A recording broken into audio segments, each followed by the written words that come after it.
नमस्कार स्टूडेंट्स और वेलकम है आपका।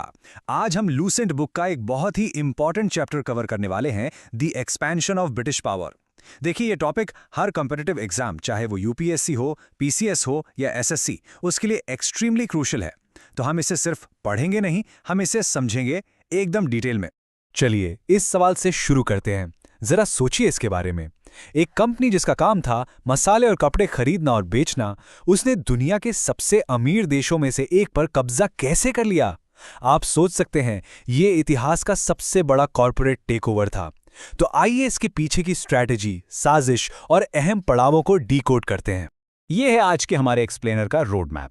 हम शुरू करेंगे बंगाल से, जहां ब्रिटिश ने जीत का पूरा ब्लूप्रिंट तैयार किया। फिर हम मैसूर का जोरदार रेजिस्टेंस देखेंगे और पंजाब के सिख साम्राज्य का पतन।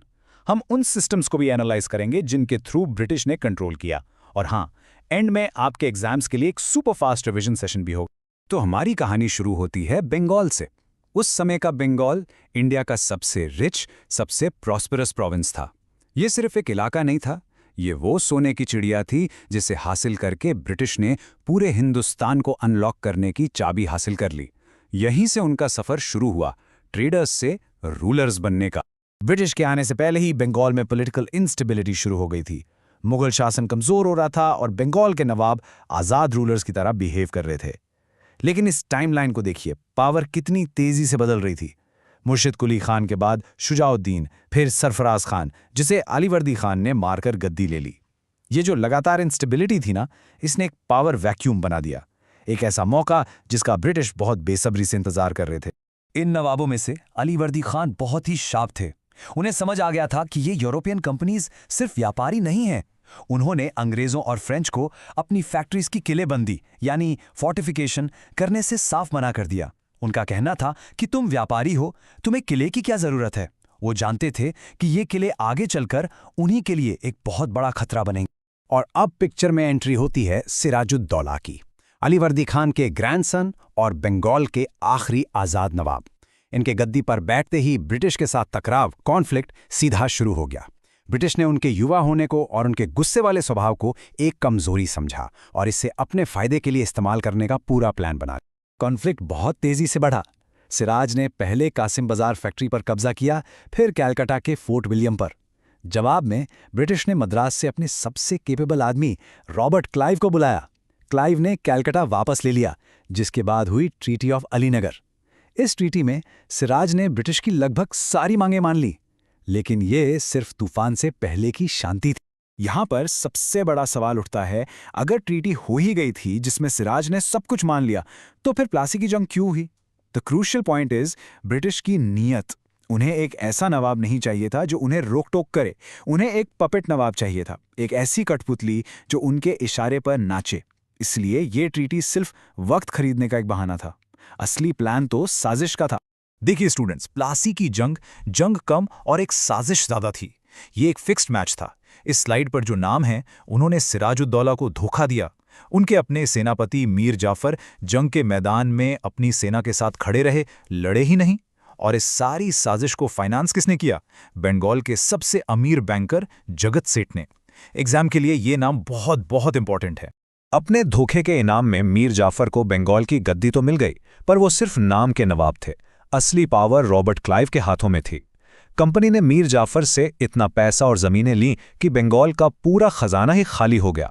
और जब मीर जाफर उनकी मांगें पूरी नहीं कर पाए, तो उन्हें भी हटा दिया गया। मीर जाफर के बाद ब्रिटिश ने उनके दामाद मीर कासिम को नवाब बनाया, पर मीर कासिम के साथ उनका झगड़ा हुआ दस्तक को लेकर। अब ये दस्तक क्या था? ये एक ट्रेड परमिट था, एक पास जो मुगल बादशाह ने कंपनी को दिया था। इससे उन्हें बंगाल में कस्टम ड्यूटी नहीं देनी पड़ती थी।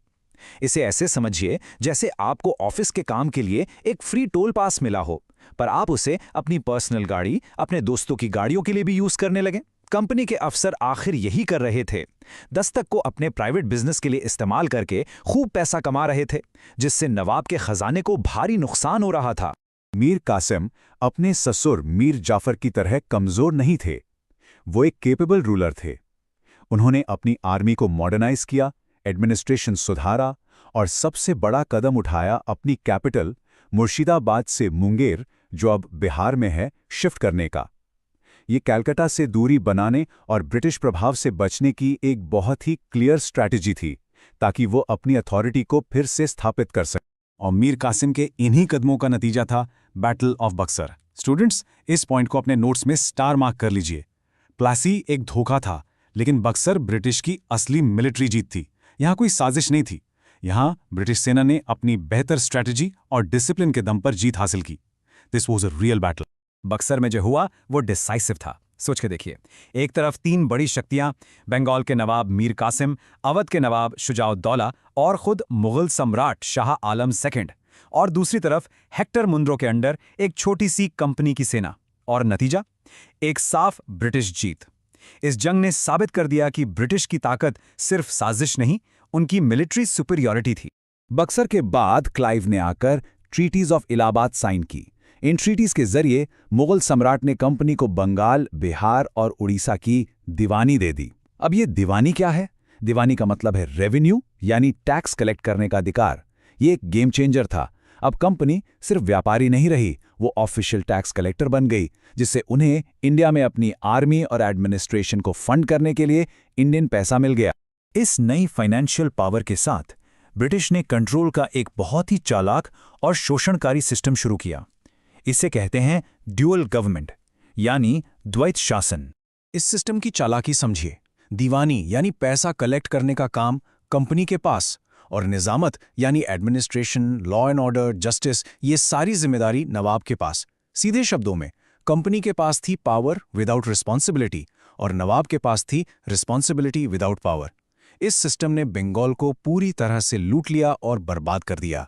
ये एक्सप्लॉयटेशन का सिस्टम 1772 तक चला, जब वॉरेन हेस्टिंग्स ने इसे खत्म किया और कंपनी ने बंगाल का एडमिनिस्ट्रेशन डायरेक्ट अपने हाथों में ले लिया।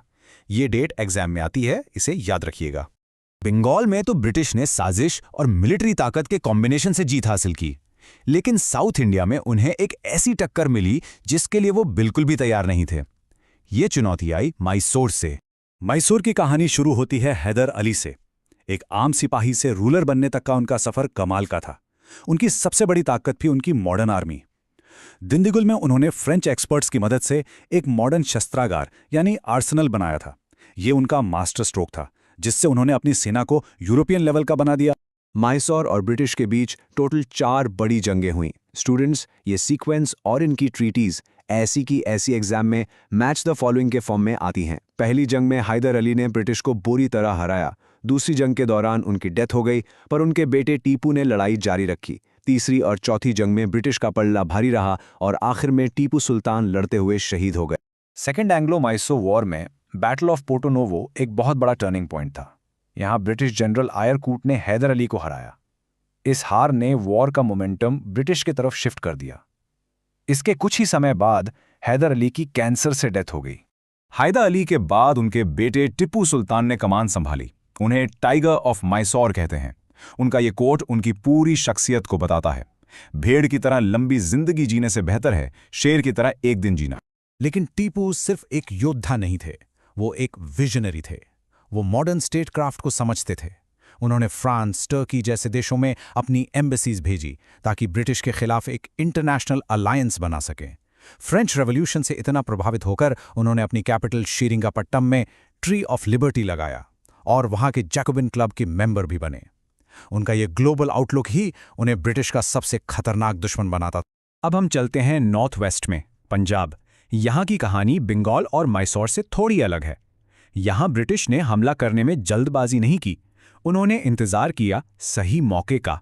सिख शक्ति की नींव 10वें गुरु गोबिंद सिंह जी ने रखी थी, जब उन्होंने खालसा पंथ की स्थापना करके सिख को एक योद्धा कौम, एक मिलिट्री ब्रदरहुड में बदल दिया। इस शक्ति को एक विशाल साम्राज्य में बदला शेरे पंजाब महाराजा रंजीत सिंह ने। उन्होंने अलग अलग सिख मिल्स को यूनाइट करके एक मजबूत सिख एम्पायर बनाया। 1799 में लाहौर को जीतकर उसे अपनी कैपिटल बनाना उनका पहला बड़ा कदम था। जब तक महाराजा रणजीत सिंह जिंदा थे, ब्रिटिश ने पंजाब की तरफ आंख उठाकर भी नहीं देखा। उनकी हिम्मत नहीं हुई। लेकिन उनकी डेथ के बाद आप देख सकते हैं दरबार में साजिशें शुरू हो गई और एक के बाद एक कमजोर रूलर आए। यही वो मौका था, यही वो पावर वैक्यूम था जिसका ब्रिटिश इंतजार कर रहे थे। ब्रिटिशर्स ने इस मौके का पूरा फायदा उठाया। पहली एंग्लो सिख वॉर के बाद उन्होंने पंजाब को एनेक्स नहीं किया, बल्कि ट्रीटी ऑफ लाहौर साइन करके दरबार में एक ब्रिटिश रेजिडेंट बिठा दिया। ये रेजिडेंट एक तरह से ब्रिटिश का स्पाई और कंट्रोलर होता था। जब इससे भी बात नहीं बनी तो उन्होंने सेकेंड वॉर की, जिसके बाद लॉर्ड डलहौजी ने 1849 में पंजाब को पूरी तरह से ब्रिटिश इंडिया में मिला लिया। चलिए स्टूडेंट्स, अब सबसे इंपॉर्टेंट पार्ट पर आते हैं जो आपको एग्जाम्स में सीधे मार्क्स दिलाएगा। हमने जो भी पढ़ा है उसे एक कंसोलिडेटेड टेबल में रिवाइज करते हैं। ये टेबल आपके रिवीजन के लिए परफेक्ट है। मैं तो कहूंगा इसका स्क्रीनशॉट ले लीजिए। इसमें ब्रिटिश के अलग अलग मेथड्स साफ दिखते हैं।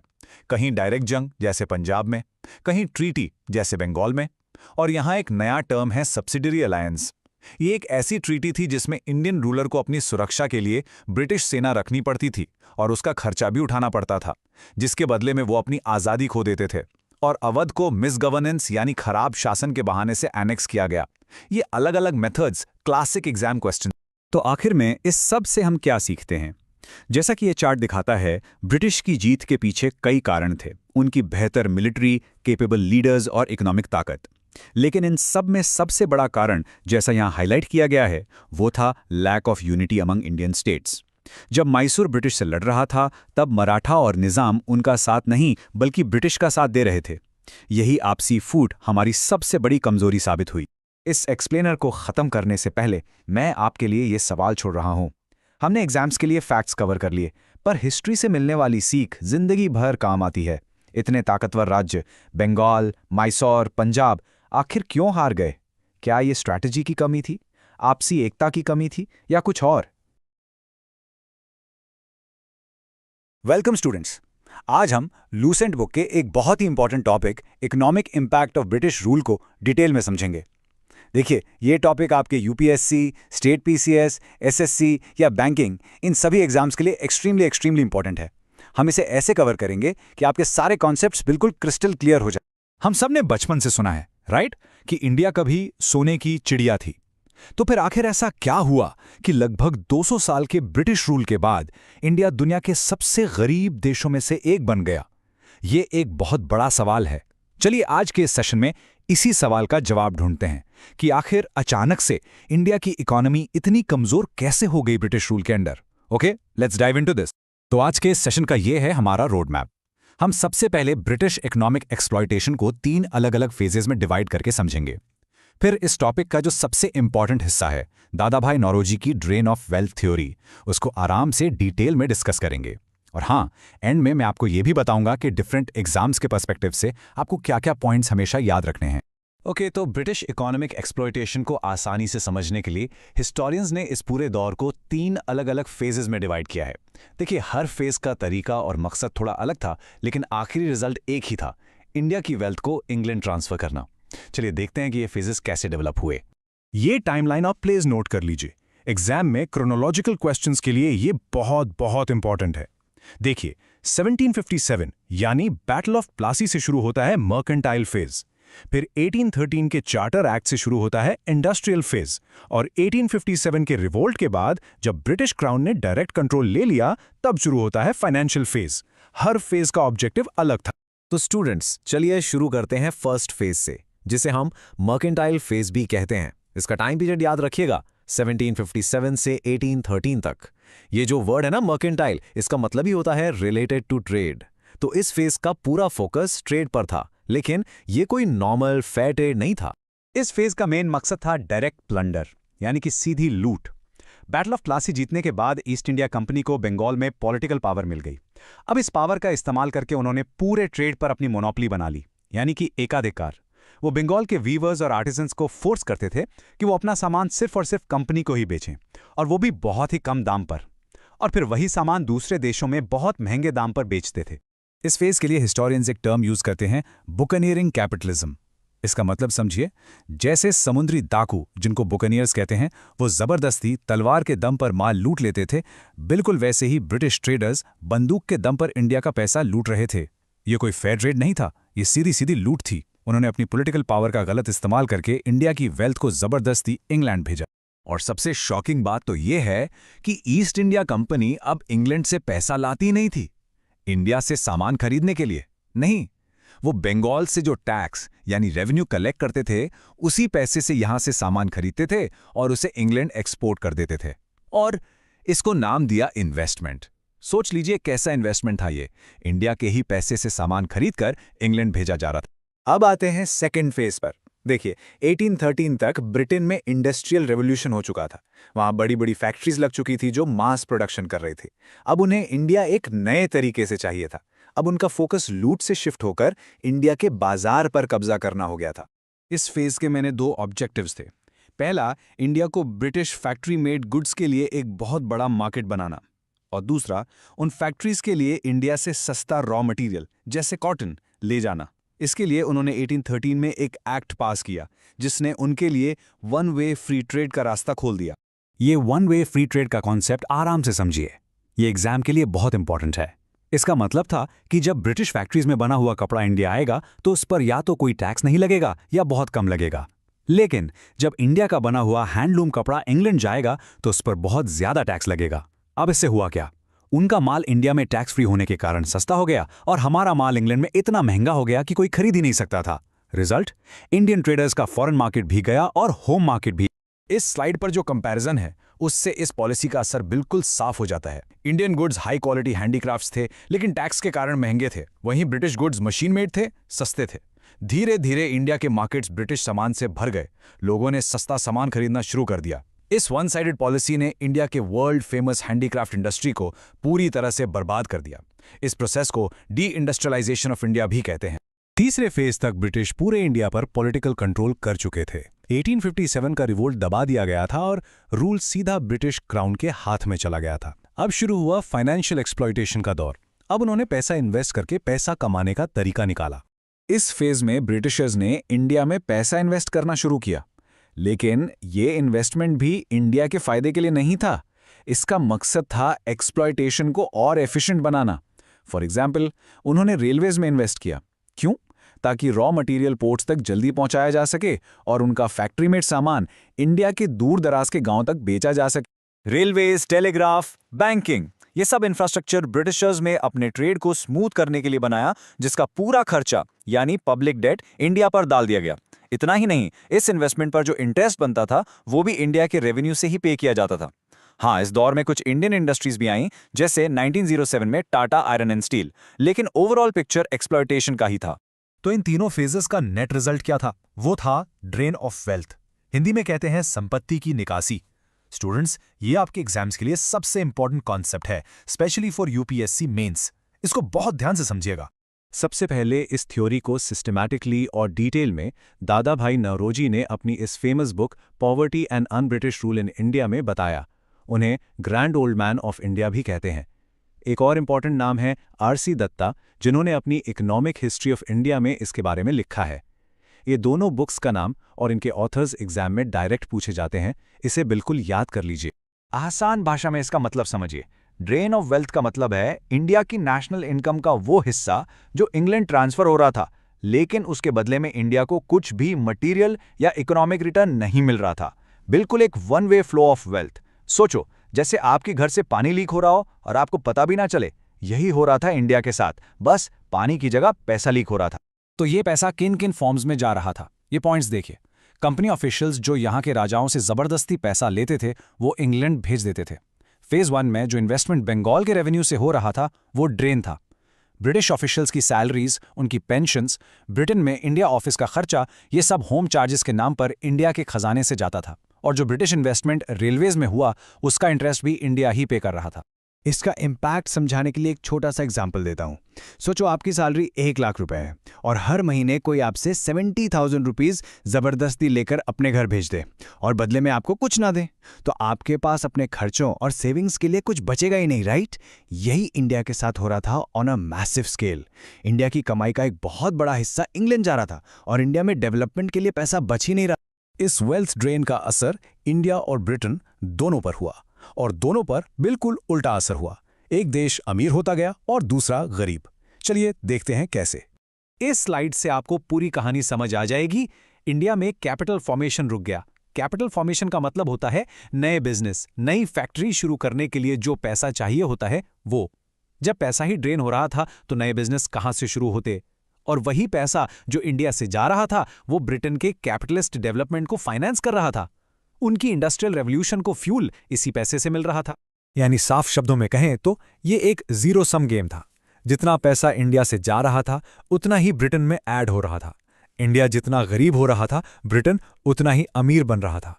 हमारे रिसोर्सेज, हमारी वेल्थ उनकी प्रॉस्पेरिटी का कारण बन रही थी। चलिए अब आते हैं सबसे इंपॉर्टेंट पार्ट पर। इतना सब कुछ पढ़ने के बाद आपको अलग अलग एग्जाम्स के लिए इस टॉपिक से क्या याद रखना है, क्योंकि देखिए हर एग्जाम का पैटर्न अलग होता है, तो स्ट्रैटेजी भी अलग होनी चाहिए।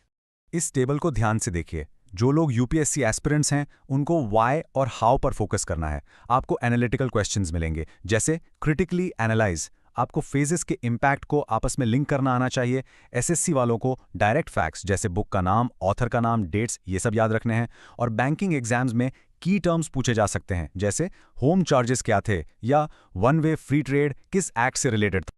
ये पॉइंट्स नोट कर लीजिए। इन्हें तो आप बिल्कुल जैसे कहते हैं ना, घोल के पी जाइए। इनसे डायरेक्ट क्वेश्चन आने के चांसेस सबसे ज्यादा हैं। इन्हें बिल्कुल मत भूलिएगा। मैं रिपीट कर रहा हूं, 3 फेजेस और उनके टाइमलाइंस, दादा भाई नारोजी और उनकी बुक, होम चार्जेस का कॉन्सेप्ट और एक्ट ऑफ 1813 जिससे वन वे फ्री ट्रेड शुरू हुआ। ये सबसे हाई यील्ड पॉइंट्स हैं इस टॉपिक से। तो आज का सेशन यहीं खत्म होता है। हमने ब्रिटिश रूल के इकोनॉमिक इम्पैक्ट को 3 फेजेस में समझा और ड्रेन ऑफ वेल्थ की थियरी को डिटेल में कवर किया। लेकिन मैं आपको इस सवाल के साथ छोड़कर जा रहा हूं, सोचिए इसके बारे में कि जो 200 साल तक हमारी वेल्थ ड्रेन हुई, क्या उसका असर, उसकी वजह से जो हम डेवलपमेंट में पीछे रह गए, वो आज भी इंडियन इकोनॉमी में दिखता है? हम मिलेंगे अगले एक्सप्लेनर में। Thank you. नमस्कार फ्यूचर ऑफिसर्स, वेलकम। आज हम लूसेंट की बुक से मॉडर्न हिस्ट्री का एक ऐसा चैप्टर उठा रहे हैं जहां से सवाल बनना बिल्कुल तय है। टॉपिक है ब्रिटिश लैंड रेवेन्यू सिस्टम्स और उनके खिलाफ हुए जन विद्रोह। चाहे आप एसएससी की तैयारी कर रहे हो, पीसीएस की या फिर यूपीएससी की, इस चैप्टर से आपको क्वेश्चंस जरूर मिलेंगे। तो पूरी तरह फोकस करके एक एक कॉन्सेप्ट को समझेंगे। चलिए इस पूरे चैप्टर को एक सवाल से शुरू करते हैं। आखिर ऐसा क्या था इन लैंड पॉलिसीज में कि भारत का किसान, यहाँ का आदिवासी सभी हथियार उठाने पर मजबूर हो गए? ये सिर्फ एक चैप्टर नहीं, ये एक पूरी कहानी है। पॉलिसी आती है, उस पॉलिसी का असर होता है और फिर उस असर का एक जबरदस्त रिएक्शन होता है। हम इसी कॉज एंड इफेक्ट को आज डिटेल में समझेंगे। ये है हमारा आज का रोड मैप। हम पहले तीनों लैंड रेवेन्यू सिस्टम्स को आराम से समझेंगे, फिर देखेंगे कि इनका असर क्या हुआ। उसके बाद एक एक करके किसान, आदिवासी और बाकी लोगों के विद्रोह को कवर करेंगे और आखिर में एक फास्ट ट्रैक रिवीजन होगा ताकि सारे इंपॉर्टेंट फैक्ट्स आपके दिमाग में बैठ जाएं। Okay, let's dive right in. Section 1। जब अंग्रेजों ने इंडिया पर कंट्रोल किया तो उन्होंने देखा कि इंडिया की इकोनॉमी का इंजन तो एग्रीकल्चर है। तो उन्होंने सोचा अगर इस इंजन को कंट्रोल कर लिया तो पूरे इंडिया को कंट्रोल कर लेंगे। इसके लिए उन्होंने 3 बड़े सिस्टम्स बनाए। इन्हें हम कॉलोनियल एक्सप्लॉयटेशन के 3 स्तंभ भी कह सकते हैं, क्योंकि इनका एक ही मकसद था, इंडिया से मैक्सिमम रेवेन्यू निकालना। पहला और सबसे फेमस सिस्टम, परमानेंट सेटलमेंट। इसे इस्तमरारी बंदोबस्त भी कहते हैं। इसका कॉन्सेप्ट समझिए। ब्रिटिश आते हैं और जमींदारों से एक डील करते हैं। वो कहते हैं, देखो आप हमें हर साल एक फिक्स्ड अमाउंट ऑफ पैसा दोगे, हमेशा के लिए, परमानेंट। बदले में ये सारी जमीन आज से आपकी। सोचो, किसान जो सदियों से जमीन पर खेती कर रहा था वो मालिक से किराएदार बन गया और जमींदार नया मालिक। अब यहां से डायरेक्ट एग्जाम पॉइंट्स निकालते हैं। ध्यान दीजिए, इसे इंट्रोड्यूस किसने किया? Lord Cornwallis. साल था 1793। प्लान किसने बनाया? John Shore. ये कहाँ लागू हुआ? बंगाल, बिहार, ओडिशा, बनारस और नॉर्दर्न मद्रास के कुछ हिस्सों में। जमीन का मालिक कौन? जमींदार। और इसका एक बहुत बुरा नतीजा निकला जिसे कहते हैं एब्सेंटी लैंडलॉर्डिज्म। मतलब जमींदार अब कलकत्ता जैसे बड़े शहरों में आराम से रहते थे, उन्हें गांव या किसान की हालत से कोई लेना देना नहीं था। उनका काम बस टाइम पर पैसा कलेक्ट करना था।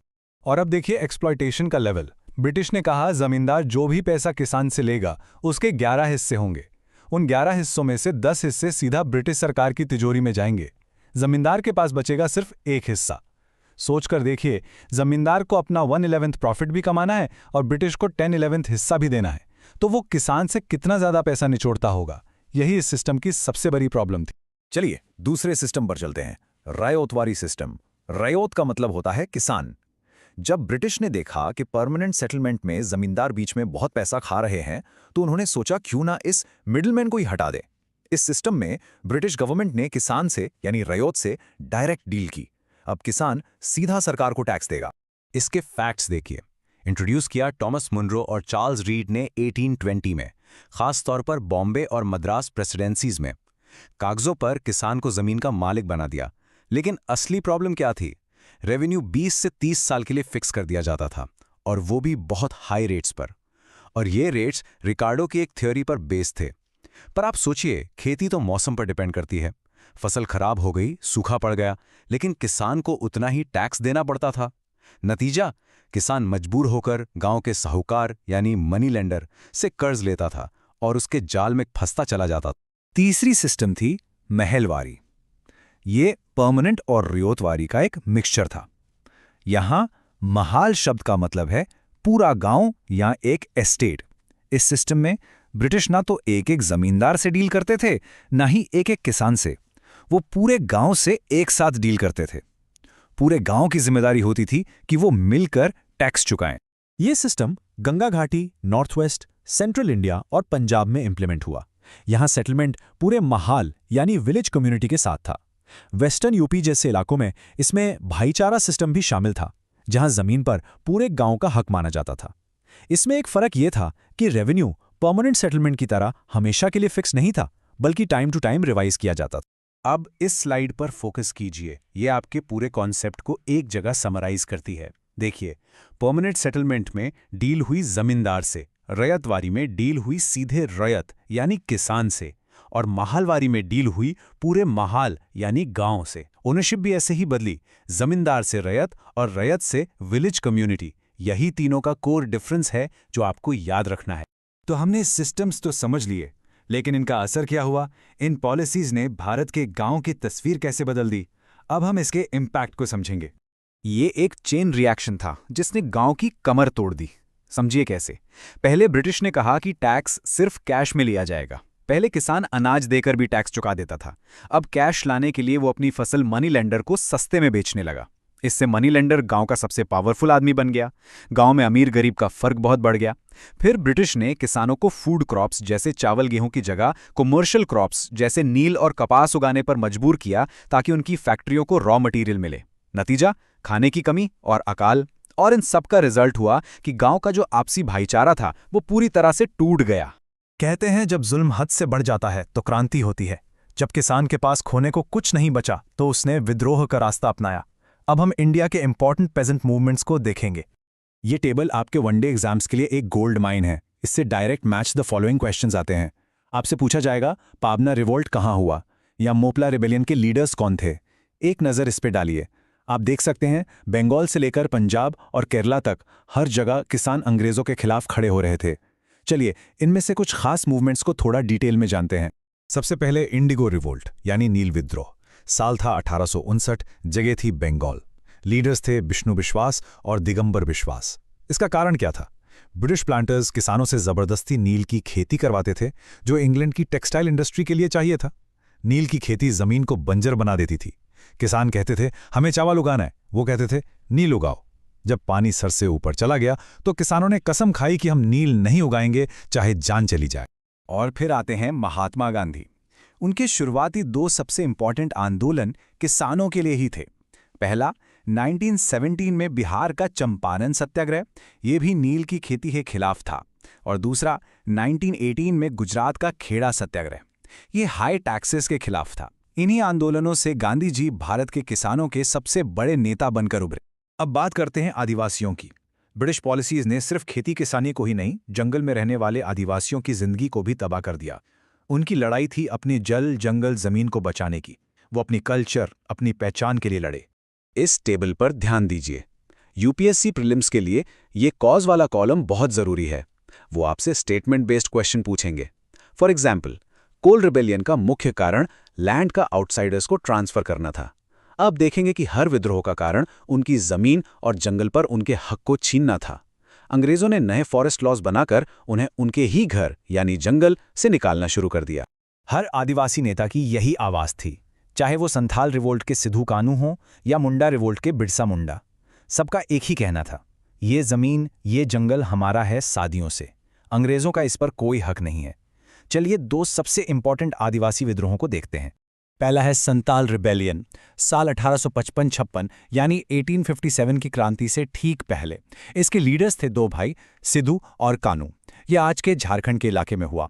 ये ब्रिटिश जमींदार और मनी लेंडर तीनों के खिलाफ एक बहुत ही आक्रामक और बड़ा विद्रोह था।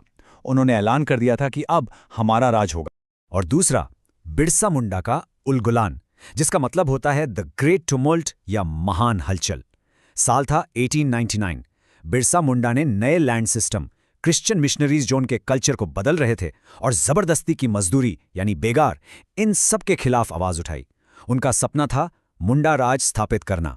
बिरसा मुंडा को आज भी लोग धरती आबा यानी जमीन के पिता और भगवान मानते हैं। Let's move on. विद्रोह सिर्फ किसान और आदिवासी ही नहीं कर रहे थे, कुछ और लोग भी थे जो ब्रिटिश रूल से परेशान थे। इनमें शामिल थे सन्यासी, वो राजा और नवाब जिनकी जमीनें छीन ली गई थीं, और ब्रिटिश आर्मी से निकाले गए एक्स सोल्जर्स। इन सब के विद्रोहों को हम सिविल अपराइजिंग्स कहते हैं। इस लिस्ट को देखिए। ये सिविल अपराइजिंग्स लोकल लेवल पर हुए थे, जहां लोकल लीडर्स ने अंग्रेजों को चैलेंज किया। इसमें से सन्यासी रिवॉल्ट, जिसका जिक्र बंकिम चंद्र चैटर्जी ने अपनी बुक आनंद मठ में भी किया है, बहुत इंपॉर्टेंट है। उसके अलावा उड़ीसा का पाइक रिवॉल्ट, जिसके लीडर थे बख्शी जगबंधु, ये भी एग्जाम में बार बार पूछा जाता है। चलिए अब हम अपने लास्ट सेक्शन पर आ गए हैं। हमने जो भी पढ़ा उसका एक क्विक रिकैप करते हैं। ये स्लाइड्स आपके शॉर्ट नोट्स बनाने के लिए बेस्ट हैं। Okay, rapid fire revision. Peasant movements, indigo revolt कहाँ? Bengal, year 1859। Leaders Vishnu and Digambar Biswas. Champaran Satyagraha, leader Mahatma Gandhi, year 1917। इस तरह से इस पूरे टेबल को आपको याद करना है। अब आते हैं ट्राइबल रिवोल्ट्स पर। Santhal rebellion, year 1855। Leaders Sidhu Kanhu, cause against British rule. Munda Ulgulan, leader Birsa Munda, year 1899। Cause against new land system और बेगार। यूपीएससी के लिए कॉज वाला कॉलम सबसे इंपॉर्टेंट है। और आखिर में सिविल अपराइजिंग्स। सन्यासी रिवोल्ट कहाँ? बंगाल, ईयर 1780। पाइक रिवोल्ट कहाँ? उड़ीसा, लीडर बख्शी जगबंधु। कूका मूवमेंट कहाँ? पंजाब, लीडर भगत जवाहरलाल। वनडे एग्जाम्स के लिए प्लेस और लीडर, ये 2 चीजें सबसे जरूरी हैं। तो ये था हमारा पूरा चैप्टर। आखिर में एक सवाल आपके लिए जिसके बारे में सोचना जरूरी है। भले ही अंग्रेजों ने इन सभी विद्रोहों को बुरी तरह से दबा दिया, लेकिन क्या ये फेल हुए? बिल्कुल नहीं। तो सोचिए, इन शुरुआती विद्रोहों ने आने वाले नेशनल फ्रीडम स्ट्रगल की नींव कैसे रखी। इस तरह की एनालिटिकल थिंकिंग आपको मेंस आंसर राइटिंग में बहुत हेल्प करेगी। All the best. Hello students और वेलकम। आज हम लोग लूसेंट बुक से मॉडर्न इंडियन हिस्ट्री का एक फाउंडेशनल चैप्टर उठाने वाले हैं। एक ऐसा चैप्टर जो हर एग्जाम के लिए एकदम बेस है। हाँ, हम बात करेंगे 19th सेंचुरी के सोशल और रिलीजियस रिफॉर्म मूवमेंट्स की। देखो, चाहे आप यूपीएससी की तैयारी कर रहे हो या स्टेट पीसीएस की या फिर एसएससी की, इस टॉपिक से सवाल तो पक्का आते हैं। तो आइए इस चैप्टर को आराम से बिल्कुल डिटेल में समझते हैं। लेकिन इससे पहले कि हम सीधे नेम्स और डेट्स पे जंप करें, सबसे इम्पोर्टेंट सवाल पहले सोचते हैं। आखिर इन सुधार आंदोलनों की जरूरत ही क्यों पड़ी? वाई? सोचना पड़ेगा ना। 19वीं सदी का इंडिया आखिर था कैसा? जरा इमेजिन करो। एक ऐसा समाज जहां सती जैसी प्रथाएं इतनी डीप रूटेड हो चुकी थी कि लोग उसको रिलीजन का पार्ट मानने लगे थे। हमें सबसे पहले इसी क्यों का आंसर ढूंढना है। चलो पहले कॉन्टेक्स्ट सेट करते हैं। ओके, तो ये है हमारा आज का रोड मैप। सबसे पहले रिफॉर्म की जरूरत क्यों थी, फिर बंगाल चलेंगे और ब्रह्मो समाज की पूरी स्टोरी देखेंगे। उसके बाद देखेंगे कि ये लहर पूरे देश में कैसे फैली।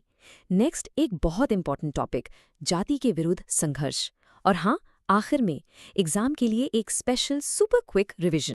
तो चलो शुरू करते हैं सेक्शन 1 से। इमेजिन करो 19th सेंचुरी का इंडिया ना एक चौराहे पर खड़ा है। एक रास्ता आ रहा है वेस्ट से, ब्रिटिश रूल के साथ नए आइडियाज लेकर, जैसे कि साइंस, रैशनल थिंकिंग। और दूसरा रास्ता हमारी सोसाइटी का है, जो सती, चाइल्ड मैरिज, पोलिगमी और एक बहुत ही रिजिड कास्ट सिस्टम में फंसा हुआ था। तो ये क्या था? ये एक आइडियाज की टक्कर थी, एक आइडियोलॉजिकल क्लैश। और इसी क्लैश से वो जमीन तैयार हुई जहां रिफॉर्म जरूरी हो गया। आप देखो, हर बड़े बदलाव की शुरुआत कहीं ना कहीं से तो होती है, राइट? एक स्टार्टिंग पॉइंट होता है। इंडिया के सोशल रिफॉर्म का स्टार्टिंग पॉइंट उसका एपिसेंटर बना बंगाल, क्योंकि उस वक्त बंगाल इंटेलेक्चुअल हब था। और इस पूरी क्रांति के सेंटर में आते हैं एक आदमी जिनको हम father of the Indian renaissance भी कहते हैं, यानी भारत के नवजागरण के पिता, राजा राममोहन रॉय। राजा राममोहन रॉय का नाम समझ लो इस चैप्टर की जान है। उन्हें इतना विजनरी क्यों कहा जाता है? क्योंकि उनमें ना एक गजब की क्वालिटी थी। वो दो अलग अलग वर्ल्ड्स को, ईस्ट और वेस्ट को एक साथ ला पाए। एक तरफ वो वेस्टर्न एजुकेशन और साइंटिफिक थिंकिंग के आगे थे, बिल्कुल सपोर्टर, और दूसरी तरफ उनकी वेदास और उपनिषद्स पर इतनी गहरी पकड़ थी। उनका मिशन बस यही था कि इन दोनों के बेस्ट आइडियाज को मिलाकर इंडिया के लिए एक नया आगे बढ़ने वाला रास्ता बनाया जाए। चलो उनके कॉन्ट्रीब्यूशंस को एक एक करके समझते हैं, क्योंकि हर पॉइंट एक पोटेंशियल क्वेश्चन है। ध्यान से देखिए। 1815 में उन्होंने बनाई आत्मीय सभा। इसका मकसद था मोनोथीइज्म, यानी एक ईश्वरवाद का प्रचार करना, सिंपल वर्ड्स में कि ईश्वर एक है। फिर यही आत्मीय सभा आगे चलकर 1828 में ब्रह्मो समाज बनी। तो ये एक एवोल्यूशन था। उनका सबसे फेमस कैंपेन तो सती प्रथा के खिलाफ था, जिसके लिए उन्होंने जमीन आसमान एक कर दिया। और अपने इन्हीं विचारों को फैलाने के लिए उनका मीडियम था उनका जर्नल संवाद कौमुदी। ये टाइमलाइन आपको ब्रह्मो समाज की पूरे लाइफ साइकिल एक झटके में दिखाती है। देखो, 1815 में एक आइडिया के रूप में शुरू हुआ, 1828 में एक प्रॉपर ऑर्गेनाइजेशन बन गई। राममोहन रॉय के बाद इसकी लीडरशिप देवेंद्रनाथ टैगोर ने संभाली। लेकिन आप आगे देखोगे 1866 और 1878 में दो बड़े स्प्लिट्स हुए, मतलब ये मूवमेंट दो बार टूटा। ये स्प्लिट्स क्यों हुए, इनके पीछे क्या विचारों का मतभेद था? चलिए आगे इसको डिटेल में समझते हैं। तो राजा राममोहन रॉय के बाद मूवमेंट को आगे बढ़ाने की जिम्मेदारी आई देवेंद्रनाथ टैगोर पर। उन्हें लगा कि रॉय के आइडियाज को एक सिस्टम से, एक ढंग से लोगों तक पहुंचाना जरूरी है। इसी मकसद से उन्होंने 1839 में तत्वबोधिनी सभा की स्थापना की, और इस सभा की ऑफिशियल वॉइस यानी इसका मुखपत्र बना उनका जर्नल तत्वबोधिनी पत्रिका। इसने ब्रह्मो समाज के मैसेज को एक नई एनर्जी दी। अब कहानी में एक नए, बहुत ही एनर्जेटिक और क्रिज्मेटिक लीडर की एंट्री होती है, केशव चंद्र सेन। उनकी सोच बहुत रैडिकल थी, मतलब वो समाज में बहुत तेजी से बदलाव लाना चाहते थे। उनकी इसी डायनामिक एनर्जी ने ब्रह्मो समाज को पूरे इंडिया में मशहूर कर दिया। लेकिन उनके आने से मूवमेंट के अंदर एक नया कॉन्फ्लिक्ट भी शुरू हुआ, जिसने पहले स्प्लिट की नींव रखी। तो आखिर ये बंटवारा हुआ क्यों? इसको ऐसे समझो जैसे कोई कंपनी हो। फाउंडर राममोहन रॉय का एक विजन था। उनके बाद देवेंद्रनाथ टैगोर उस विजन को आगे बढ़ा रहे थे, लेकिन थोड़े कंजर्वेटिव तरीके से। फिर आए केशव चंद्र सेन, जिनके आइडियाज बहुत ही रैडिकल थे, जैसे इंटरकास्ट मैरिज को प्रमोट करना या लोगों से कहना कि वो अपने कास्ट बेस्ड सरनेम्स छोड़ दें। ये बातें उस वक्त के लिए बहुत बड़ी थी। बस इसी रेडिकलिज्म और कंजर्वेटिज्म की टक्कर ने ऑर्गेनाइजेशन को दो हिस्सों में तोड़ दिया। स्प्लिट के बाद दो अलग अलग ग्रुप्स बन गए, और ये एग्जाम्स के लिए बहुत इंपॉर्टेंट पॉइंट है। जो ओरिजिनल कंजर्वेटिव ग्रुप था, जिसे देवेंद्रनाथ टैगोर लीड कर रहे थे, वो कहलाया आदि ब्रह्म समाज, और जो नया रैडिकल ग्रुप केशव चंद्र सेन के साथ था, उसका नाम पड़ा ब्रह्म समाज ऑफ इंडिया। इन दोनों नामों को और इनके लीडर्स को जरूर याद रखिएगा। मैच द फॉलोइंग वाले क्वेश्चंस में ये अक्सर पूछा जाता है। देखो, केशव चंद्र सेन सिर्फ बातें नहीं करते थे, वो एक्शन ओरिएंटेड लीडर थे। उन्होंने वुमेन्स एजुकेशन के लिए खास तौर पर बामा बोधिनी पत्रिका शुरू की। फिर उन्होंने इंडियन रिफॉर्म एसोसिएशन बनाई। लेकिन उनका सबसे बड़ा काम था ब्रिटिश गवर्नमेंट पर प्रेशर बनाकर 1872 में नेटिव मैरिज एक्ट पास करवाना। इस कानून ने पहली बार लड़के और लड़कियों की शादी के लिए एक मिनिमम एज फिक्स की। चाइल्ड मैरिज के खिलाफ ये एक ऐतिहासिक, एक लैंडमार्क जीत थी। और यहीं पर इतिहास की सबसे बड़ी आयरनी सामने आती है, जिसकी वजह से दूसरा स्प्लिट हुआ। जिस इंसान ने चाइल्ड मैरिज के खिलाफ कानून बनवाया, उसी केशव चंद्र सेन ने अपनी 13 साल की बेटी की शादी कूच बिहार के महाराजा से कर दी, जबकि एक्ट में मिनिमम एज 14 साल थी। उनके इस कदम से उनके ही फॉलोअर्स बहुत नाराज हो गए। उन्होंने अलग होकर 1878 में साधारण ब्रह्मो समाज बनाया, जिसे आनंद मोहन बोस जैसे लीडर्स ने लीड किया। अब सोचिए, ओरिजिनल मूवमेंट 3 हिस्सों में बन चुका था। ओके, अभी तक हम बंगाल में थे, लेकिन सुधार की ये आग सिर्फ बंगाल तक ही सीमित नहीं रही। जल्द ही इसकी लपटें बॉम्बे, मद्रास और देश के दूसरे हिस्सों में भी पहुंच गईं। बंगाल से इंस्पिरेशन लेकर अलग अलग जगहों पर नए नए मूवमेंट्स शुरू हुए। चलिए अब देखते हैं कि ये रिफॉर्म की लहर नेशनल कैसे बनी। यह टेबल आपको पूरे देश में फैले रिफॉर्म मूवमेंट्स का एक बर्ड्स आई व्यू देता है। इसको आराम से देखिए, इसका स्क्रीनशॉट ले लीजिए फॉर क्विक रिवीजन। इसमें से कुछ इंपॉर्टेंट मूवमेंट्स को हम अब आगे डिटेल में डिस्कस करेंगे। पर इसमें एक चीज़ नोटिस कीजिए, 1829 में कैलकाटा में धर्म सभा बनी थी। ये एक ऑर्थोडॉक्स ऑर्गेनाइजेशन थी जो राजा राम मोहन रॉय के रिफॉर्म्स का विरोध करती थी। तो समझ रहे हो, हर एक्शन का एक रिएक्शन भी हो रहा था। तो जैसे बंगाल में ब्रह्मो समाज था, उसी से इंस्पायर होकर बॉम्बे में 1867 में प्रार्थना समाज की स्थापना हुई। इसके फाउंडर थे आत्माराम पांडुरंग। बाद में इससे एमजी रनाडे जैसे इंटेलेक्चुअल जायंट जुड़े, जिसके बाद इस मूवमेंट का असर बहुत बढ़ गया। एग्जाम्स में अक्सर इन रीजनल मूवमेंट्स को उनके लोकेशन से मैच करने के लिए कहा जाता है, तो इसको ध्यान रखिएगा। बंगाल ब्रह्मो समाज, बॉम्बे प्रार्थना समाज। अब हम एक दूसरे बहुत ही पावरफुल रिफॉर्मर की बात करते हैं, स्वामी दयानंद सरस्वती। एक बहुत कॉमन क्वेश्चन जो वन डे एग्जाम्स जैसे एसएससी, बैंकिंग में आता है, वो है उनका बचपन का नाम। उनका ओरिजिनल नाम था मूलाशंकर। ये एक छोटा सा फैक्ट है, लेकिन अक्सर एग्जाम्स में पूछ लिया जाता है। इसको नोट कर लीजिए। उनका कोर मैसेज, उनका नारा था वेदों की ओर लौटो या go back to the Vedas. ऐसा उन्होंने क्यों कहा? उनका मानना था कि वक्त के साथ हिंदू समाज में बहुत सारी गलत चीजें आ गई हैं, जैसे मूर्ति पूजा, जाति प्रथा, पशु बलि। वो कहते थे कि ये सब बाद की मिलावट है और इन सब का सल्यूशन हमारे ओरिजिनल ग्रंथों वेदास में है। उनके लिए वेदास इनफैलिबल थे, मतलब उनमें कोई गलती नहीं हो सकती। तो उन्होंने अपने इस विजन को आगे बढ़ाने के लिए 1875 में बॉम्बे में आर्य समाज की स्थापना की।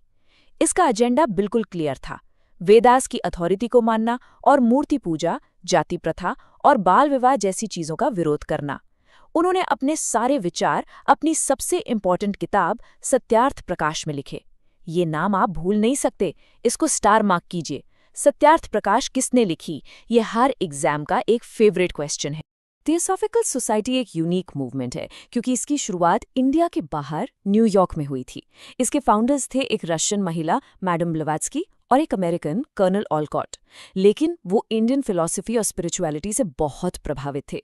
इसी कनेक्शन की वजह से 1882 में उन्होंने अपना इंटरनेशनल हेडक्वार्टर्स इंडिया में अद्यार, जो मद्रास के पास है, वहां शिफ्ट कर लिया।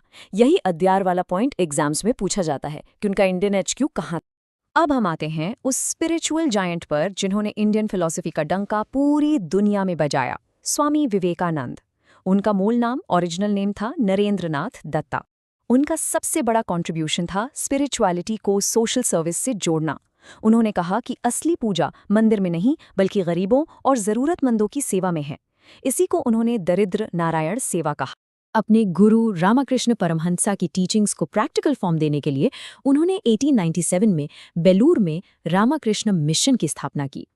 ये सिर्फ एक मठ या आश्रम नहीं था, बल्कि एक सोशल सर्विस लीग थी। इसका मिशन था लोगों की सेवा करना, एजुकेशन के जरिए, हॉस्पिटल्स के जरिए, और जब भी कोई अकाल या बाढ़ जैसी नेचुरल कैलेमिटी आती तो रिलीफ वर्क के जरिए। 1905 में moderate nationalist leader Gopal Krishna Gokhale ने बॉम्बे में सर्वेंट्स ऑफ इंडिया सोसाइटी की स्थापना की। इसका नाम ही इसका मकसद बताता है। इसका काम था ऐसे डेडिकेटेड लोगों को ट्रेन करना जो अपनी पूरी जिंदगी देश की सेवा में, सोसाइटी की सेवा में लगा दें। ये ऑर्गेनाइजेशन और इसके फाउंडर दोनों ही SSC CGL जैसे एग्जाम्स के लिए बहुत इंपॉर्टेंट हैं, मल्टीपल टाइम्स पूछा गया है। अभी तक हमने जिन रिफॉर्म्स की बात की, उन्होंने समाज की कुछ कुरीतियों पर प्रहार किया, सती को हटाना, विधवा विवाह को सपोर्ट करना। लेकिन एक ऐसी चीज थी जो समाज की नींव में बैठी थी, उसका आधार थी, वो था जाति प्रथा, द कास्ट सिस्टम। अब हम उन मूवमेंट्स की बात करेंगे जिन्होंने इस नींव पर ही सवाल उठा दिया। ये मूवमेंट शायद सबसे रैडिकल थे, क्योंकि इनका मकसद सिर्फ किसी एक प्रथा को बदलना नहीं था, बल्कि सोसाइटी के पूरे स्ट्रक्चर को, उसके फंडामेंटल हायरार्की को चैलेंज करना था। इन मूवमेंट्स ने उन लोगों को आवाज दी जिन्हें सदियों से दबाया गया था और चुप रहने पर मजबूर किया गया था। इस टेबल में आपको कास्ट डिस्क्रिमिनेशन के खिलाफ लड़े गए कुछ सबसे इम्पॉर्टेंट मूवमेंट्स दिखेंगे। देखिए, महाराष्ट्र के सत्यशोधक समाज से लेकर केरला के अरबीपुरम मूवमेंट तक सबका अप्रोच अलग हो सकता है, लेकिन मकसद एक ही था, सम्मान और बराबरी का हक। चलिए, इनमें से कुछ को आगे डिटेल में जानते हैं। महाराष्ट्र में जाति के खिलाफ संघर्ष की नींव रखी ज्योतिबा फूले ने। 1873 में उन्होंने सत्यशोधक समाज यानी ट्रुथ सीकर्स सोसाइटी बनाई। उनका काम फाउंडेशनल था। उन्होंने कहा कि शूद्रा और अति शूद्रा को ब्राह्मणिकल डोमिनेंस से मुक्त होना होगा और इसका सबसे बड़ा रास्ता है एजुकेशन। उन्होंने और उनकी पत्नी सावित्रीबाई फूले ने मिलकर लड़कियों और दलित बच्चों के लिए देश के पहले स्कूल्स खोले। अब हम वेस्ट इंडिया से साउथ इंडिया चलते हैं। बंगाल और महाराष्ट्र के अलावा साउथ इंडिया, खासकर केरला और मद्रास प्रेसिडेंसी में कास्ट के खिलाफ कुछ बहुत ही पावरफुल मूवमेंट्स हुए। इन मूवमेंट्स ने वहाँ की सोसाइटी और पॉलिटिक्स को हमेशा के लिए बदल कर रख दिया। साउथ के इन मूवमेंट्स पर ध्यान देना बहुत ज़रूरी है। केरला में श्री नारायण गुरु ने अरावीपुरम मूवमेंट शुरू किया, जहां उन्होंने एक शिवलिंग की स्थापना करके मंदिरों पर ब्राह्मण मोनोपोली को चैलेंज किया। मद्रास में जस्टिस पार्टी ने नॉन ब्राह्मण्स के लिए पॉलिटिकल रिप्रेजेंटेशन की लड़ाई लड़ी। और शायद सबसे रैडिकल थे पेरियार, जिनके सेल्फ रिस्पेक्ट मूवमेंट ने ब्राह्मणिकल रिलीजन और उसके ग्रंथों को ही रिजेक्ट कर दिया। यूपीएससी अक्सर स्टेट स्पेसिफिक क्वेश्चंस पूछता है, इसीलिए ये इम्पॉर्टेंट है। और इस संघर्ष में डॉक्टर बी.आर. अम्बेडकर का योगदान तो मॉन्यूमेंटल है। उनकी पहली बड़ी ऑर्गेनाइजेशन थी बहिष्कृत हितकारिणी सभा, जिसे 1924 में बनाया गया। इसका मोटो उनकी पूरी फिलॉसफी को आसान शब्दों में बताता है, एजुकेट, एजुटेट, ऑर्गेनाइज, यानी शिक्षित बनो, संघर्ष करो और संगठित रहो। उनके लिए एजुकेशन ही आज़ादी का सबसे बड़ा औजार था। पूना पैक्ट के बाद महात्मा गांधी ने अपना पूरा ध्यान अनटचेबिलिटी यानी अछूत प्रथा को जड़ से मिटाने पर लगा दिया। इसके लिए उन्होंने 1932 में हरिजन सेवक संघ की स्थापना की। वो सो कॉल्ड अनटचेबल्स को हरिजन यानी ईश्वर के लोग कहते थे। इस ऑर्गेनाइजेशन का मकसद था हिंदू समाज के अंदर से इस पाप को हमेशा के लिए खत्म करना। चलिए, अब तक हमने बहुत कुछ कवर कर लिया है। अब वक्त है क्विक रिवीजन का, उन पॉइंट्स का जो आपको एग्जाम के लिए बिल्कुल ऑन योर टिप्स याद होने चाहिए। ये इस चैप्टर का मस्ट नो सेक्शन है, बिल्कुल रैपिड फायर स्टाइल में। ये जोड़ियां, ये पेयर्स सबसे अहम हैं, इन्हें बिल्कुल मत भूलिएगा। चलिए एक बार जल्दी से रिवाइज करते हैं। ब्रह्मो समाज के फाउंडर थे राजा राममोहन रॉय, आर्य समाज के स्वामी दयानंद सरस्वती, रामकृष्ण मिशन के स्वामी विवेकानंद, सत्यशोधक समाज के Jyotiba Phule, servants of India society के जी.के. गोखले और बहिष्कृत हितकारिणी सभा के डॉक्टर भीमराव अंबेडकर। अब आते हैं इम्पॉर्टेंट पब्लिकेशंस पर। शबद कौमुदी है राजा राममोहन रॉय की, तत्वबोधिनी पत्रिका देवेंद्रनाथ टैगोर से जुड़ी हैं, सत्यार्थ प्रकाश जो सबसे इम्पॉर्टेंट है वो लिखी है स्वामी दयानंद सरस्वती ने, और महिलाओं के लिए बामा बोधिनी पत्रिका शुरू की थी केशव चंद्र सेन ने। आखिर में इतनी सारी इन्फॉर्मेशन को याद कैसे रखें? एक सिंपल 3 स्टेप टेक्निक यूज कीजिए। पहला, सभी मूवमेंट्स को रीजन के हिसाब से ग्रुप कीजिए, इससे आपके दिमाग में एक मैप बनेगा। दूसरा, टाइमलाइंस बनाइए, इससे आपको क्रोनोलॉजी याद रहेगी। और तीसरा, सबसे जरूरी, पिछले सालों के MCQ सॉल्व कीजिए, इससे आपको एग्जाम का पैटर्न समझ आएगा और आपकी तैयारी टेस्ट होगी। और हम इस एक्सप्लेनर को इस एक सवाल के साथ खत्म करते हैं। सोचिए इसके बारे में। राजा राममोहन रॉय से लेकर डॉक्टर अंबेडकर तक, इन सभी रिफॉर्मर्स का काम आज भी हमारे समाज, हमारे कानून और हमारी सोच को प्रभावित कर रहा है। आपके हिसाब से किस मूवमेंट का असर आज के भारत पर सबसे गहरा है? अपने विचार कमेंट्स में जरूर शेयर कीजिए। नमस्कार दोस्तों, कैसे हैं आप सब? हिस्ट्री में ना कुछ साल ऐसे होते हैं जो सिर्फ कैलेंडर की डेट्स नहीं होते, वो एक पूरी पीढ़ी की, एक पूरे देश की कहानी बन जाते हैं। और इंडिया के लिए 1857 एक ऐसा ही साल था। तो आज हम ल्यूसेंट बुक के सबसे इंपॉर्टेंट चैप्टर्स में से एक, द रिवोल्ट ऑफ 1857 को बिल्कुल डिटेल में समझेंगे। अगर आप यूपीएससी, पीसीएस, एसएससी या बैंकिंग किसी भी एग्जाम की तैयारी कर रहे हैं तो आपको पता है कि यहाँ से क्वेश्चंस आते ही आते हैं। लेकिन आज हम इसे सिर्फ रट्टा नहीं मारेंगे, बल्कि इसे फील करेंगे, इसे समझेंगे। तो चलिए शुरू करते हैं। ओके, सबसे पहले इस एक सवाल पर फोकस करते हैं। इससे पहले कि हम फैक्ट्स, डेट्स और नामों में डूब जाएं, इस सवाल को अपने दिमाग में लॉक कर लीजिए। क्या 1857 का विद्रोह सिर्फ कुछ गुस्साए हुए सिपाहियों की एक म्यूटनी थी, जैसा कि ब्रिटिश हिस्टोरियंस ने हमेशा कहा, या ये विदेशी हुकूमत से आज़ादी पाने की भारत की पहली एक ऑर्गेनाइज्ड कोशिश थी? यही वो सवाल है जो इस पूरे टॉपिक का कोर है, इसकी आत्मा है। और मैं प्रॉमिस करता हूं इस एक्सप्लेनर के एंड तक आप इसका जवाब खुद ढूंढ चुके होंगे। तो हम इस सफर पर आगे कैसे बढ़ेंगे? ये रहा हमारा आज का रोड मैप। हम इस पूरे टॉपिक को 6 लॉजिकल सेक्शंस में तोड़कर समझेंगे। सबसे पहले हम उस जमीन को समझेंगे जिसमें विद्रोह के बीज बोए गए। फिर उस चिंगारी को देखेंगे जिसने आग लगा दी। उसके बाद लड़ाई के मैदान में चलेंगे, आज़ादी की लड़ाई को देखेंगे। फिर हम इसकी असफलता के कारणों का एनालिसिस करेंगे, इसके कैरेक्टर पर जो डिबेट है उसे समझेंगे और आखिर में इसके लॉन्ग टर्म इम्पैक्ट को देखेंगे। रेडी हैं? तो चलिए शुरू करते हैं सेक्शन 1 से। एक बात हमेशा याद रखिए, हिस्ट्री में कुछ भी अचानक नहीं होता। 1857 कोई एक दिन की घटना नहीं थी। ये एक प्रेशर कुकर जैसा था जिसमें पिछले 100 सालों से धीरे धीरे गुस्सा, नफरत और बेचैनी का प्रेशर बिल्ड हो रहा था और 1857 में आकर ये प्रेशर कुकर फट गया। अच्छा, एक क्विक एग्जाम पॉइंट नोट कर लीजिए। वनडे एग्जाम्स में सीधा पूछते हैं कि 1857 के रिवोल्ट के टाइम इंडिया के गवर्नर जनरल कौन थे? नाम याद रखिएगा, लॉर्ड कैनिंग। रिपीट कर रहा हूँ, लॉर्ड कैनिंग। अब सवाल उठता है कि इस प्रेशर कुकर में इतना प्रेशर बना क्यों? इन कारणों को, इन कॉजेस को हम 5 हिस्सों में बांटकर समझेंगे। ऐसा करने से आपको चीज़ें आसानी से याद भी रहेंगी और मेंस आंसर राइटिंग में एक बेहतरीन स्ट्रक्चर भी मिलेगा। तो हम देखेंगे political causes, economic causes, socio religious, military और आखिर में द इमीडिएट कॉज, वो आखिरी माचिस की तीली जिसने पूरे बारूद में आग लगा दी। चलिए सबसे पहले बात करते हैं पॉलिटिकल रीजंस की। ब्रिटिश की हड़प नीति यानी पॉलिसी ऑफ एनेक्सेशन इसकी सबसे बड़ी वजह थी। उन्होंने पेशवा बाजीराव II के अडॉप्टेड सन नाना साहिब की पेंशन रोक दी। सोच के देखिए, ये सिर्फ पैसे की बात नहीं थी, ये उनकी इज्जत पर, उनके सम्मान पर हमला था। फिर अवध, जो उनका सबसे वफादार साथी था, उस पर झूठा इल्जाम लगाया मैल एडमिनिस्ट्रेशन का कि भाई तुमसे शासन ठीक से नहीं चल रहा, लाओ हम चलाएंगे, और उसे हड़प लिया।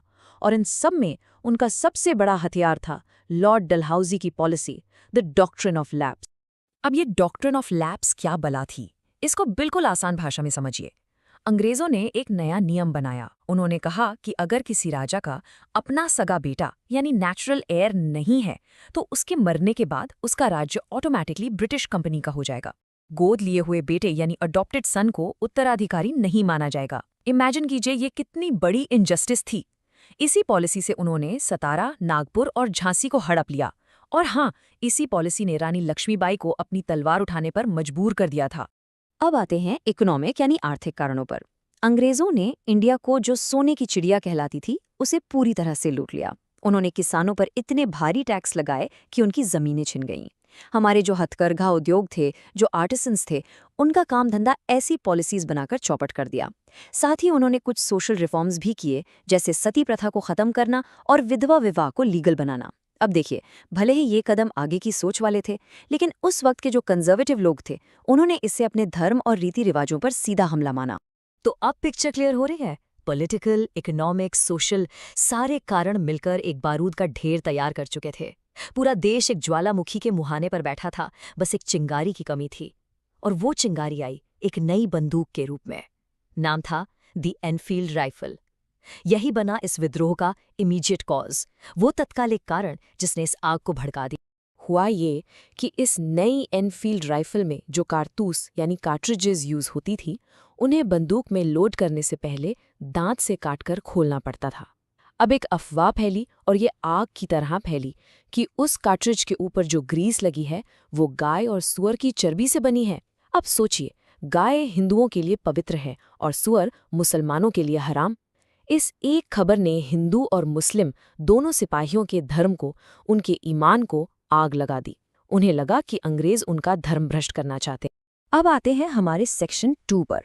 तो चिंगारी तो लग चुकी थी। आप देखते हैं कि ये चिंगारी एक ऐसी आंधी में कैसे बदली जिसने पूरे नॉर्थ इंडिया को अपनी लपेट में ले लिया। ये जो टाइमलाइन अब हम देखेंगे ये आपके एग्जाम्स के लिए बेहद इंपॉर्टेंट है। एक एक डेट ध्यान से सुनिएगा। इस पूरी कहानी को 3 डेट्स में याद रखिए। पहली डेट 29 मार्च 1857, जगह थी बैरकपुर। यहाँ मंगल पांडे नाम के एक सिपाही ने अकेले ही इस अन्याय के खिलाफ आवाज उठाई और अंग्रेज अफसरों पर हमला कर दिया। उन्हें फांसी दे दी गई। दूसरी डेट 10 मई 1857। इस दिन मीरठ में सिपाहियों ने खुला विद्रोह कर दिया और दिल्ली चलो का नारा लगाते हुए दिल्ली की तरफ चल पड़े। और तीसरी date the very next day 11 मई, विद्रोही दिल्ली पहुंच गए और उन्होंने शहर पर कब्जा कर लिया। दिल्ली पहुंचकर सिपाहियों ने एक बहुत ही स्मार्ट और स्ट्रैटेजिक काम किया। उन्होंने बूढ़े मुगल सम्राट बहादुर शाह जफर, जिनके पास कोई असली पावर नहीं बची थी, उनको शाहिनशाही हिंदुस्तान यानी पूरे हिंदुस्तान का बादशाह घोषित कर दिया। ये एक सिंबॉलिक मास्टर स्ट्रोक था।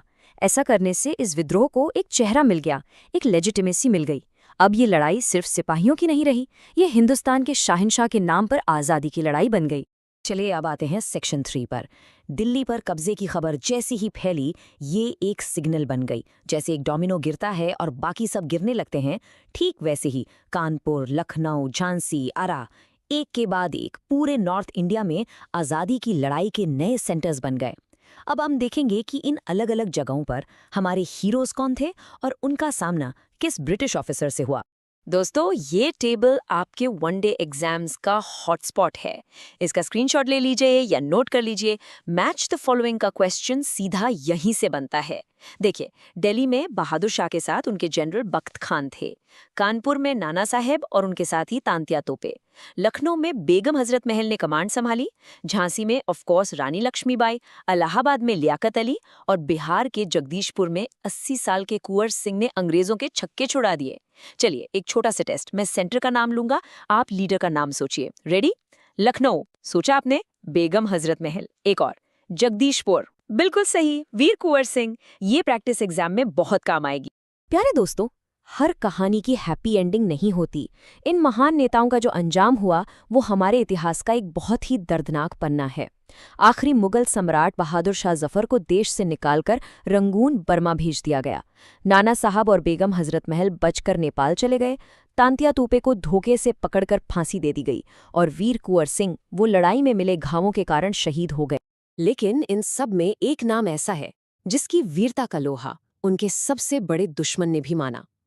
जब जनरल ह्यू रोज, जिसने झांसी में विद्रोह को कुचला था, उसने रानी लक्ष्मीबाई को शहीद होते देखा तो उसने कहा, हियर ले the woman who was the only man among the rebels. इसका मतलब है यहाँ वो औरत सोई हुई है जो विद्रोहियों में एक लौती मर्द थी। सोचकर देखिए, आपका दुश्मन आपकी बहादुरी की तारीफ कर रहा है, इससे बड़ा सम्मान क्या हो सकता है। अब आते हैं सेक्शन 4 पर।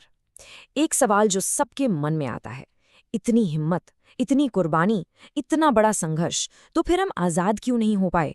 गलती कहाँ हुई? Why did the revolt fail? चलिए इस व्हाट इफ को एनालाइज करते हैं। मेंस के पर्सपेक्टिव से ये सेक्शन बहुत इंपॉर्टेंट है। इसके कई कारण थे। सबसे बड़ा कारण था यूनिटी की कमी। हम एक टीम की तरह नहीं लड़ रहे थे। ये विद्रोह पूरे इंडिया में नहीं फैला, साउथ इंडिया और पंजाब इससे काफ़ी हद तक दूर रहे। और सबसे दुख की बात ये थी कि हमारे अपने ही कुछ बड़े राजा महाराजा, जैसे ग्वालियर के सिंधिया, इंदौर के होलकर और हैदराबाद के निज़ाम, उन्होंने अंग्रेज़ों का साथ दिया। इसके अलावा अंग्रेज़ों के पास हमसे बेहतर हथियार थे, उनके पास टेलीग्राफ जैसी कम्युनिकेशन टेक्नोलॉजी थी और उनके जनरल्स ज़्यादा एक्सपीरियंस्ड थे। लेकिन इस हार में भी एक बहुत बड़ी जीत छिपी हुई थी, एक ऐसी चीज़ जिसने आने वाले फ्रीडम स्ट्रगल के लिए नींव का पत्थर रखा, और वो थी ज़बरदस्त हिंदू मुस्लिम एकता। इस पूरे विद्रोह में बहादुर शाह जफर के झंडे तले मंगल पांडे से लेकर बख्त खां तक हिंदू और मुस्लिम कंधे से कंधा मिलाकर लड़े। ये इस विद्रोह की सबसे बड़ी लेगेसी थी, a victory of our shared spirit. चलिए अब सेक्शन 5 पर चलते हैं।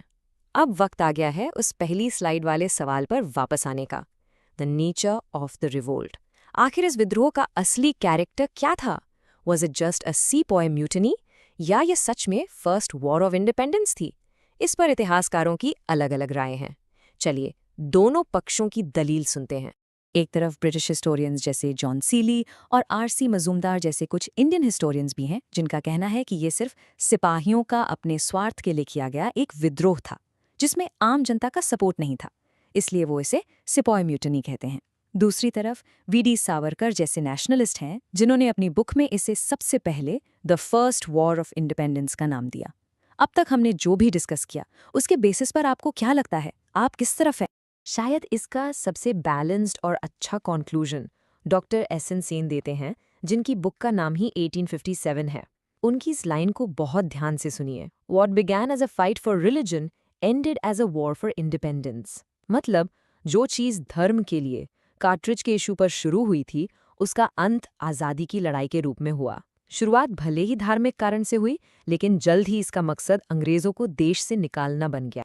और अब हम आते हैं हमारे फाइनल सेक्शन पर, section 6, impact of the revolt.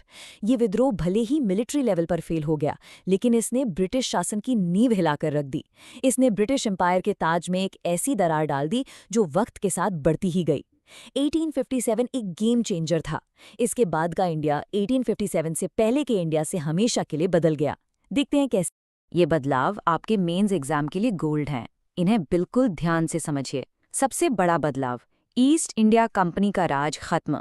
जी हाँ, अब इंडिया पर शासन सीधा ब्रिटेन की महारानी यानी ब्रिटिश क्राउन का हो गया। इसके लिए 1858 में एक्ट पास हुआ। दूसरा, गवर्नर जनरल की पोस्ट का नाम बदलकर वाइसरॉय कर दिया गया। राजाओं को शांत करने के लिए डॉक्ट्राइन ऑफ लैप्स जैसी पॉलिसीज को खत्म कर दिया गया। और आखिर में आर्मी को रीऑर्गेनाइज किया गया, जिसमें अंग्रेज सिपाहियों का रेशियो बढ़ा दिया गया ताकि फ्यूचर में ऐसी कोई गलती ना हो। लेकिन इन सबसे बड़ा असर अंग्रेजों की सोच पर पड़ा। उन्होंने 1857 में हमारी सबसे बड़ी ताकत देख ली थी, और वो ताकत थी हिंदू मुस्लिम यूनिटी। वो इस एकता से डर गए और उन्होंने फैसला किया कि अगर इंडिया पर राज करना है तो इस एकता को तोड़ना होगा। यहाँ से उन्होंने अपनी सबसे खतरनाक पॉलिसी को इम्प्लीमेंट करना शुरू किया। फूट डालो और राज करो, डिवाइड एंड रूल। अगर आप इस टॉपिक में और गहराई में जानना चाहते हैं तो ये कुछ इंपॉर्टेंट बुक्स हैं जो आप पढ़ सकते हैं। अगर आपको नेशनलिस्ट पर्सपेक्टिव जानना है तो वी.डी. सावरकर की बुक पढ़िए। अगर आपको सिपाही म्यूटिनी वाला आर्ग्यूमेंट समझना है तो आर.सी. मजूमदार की बुक बेस्ट है।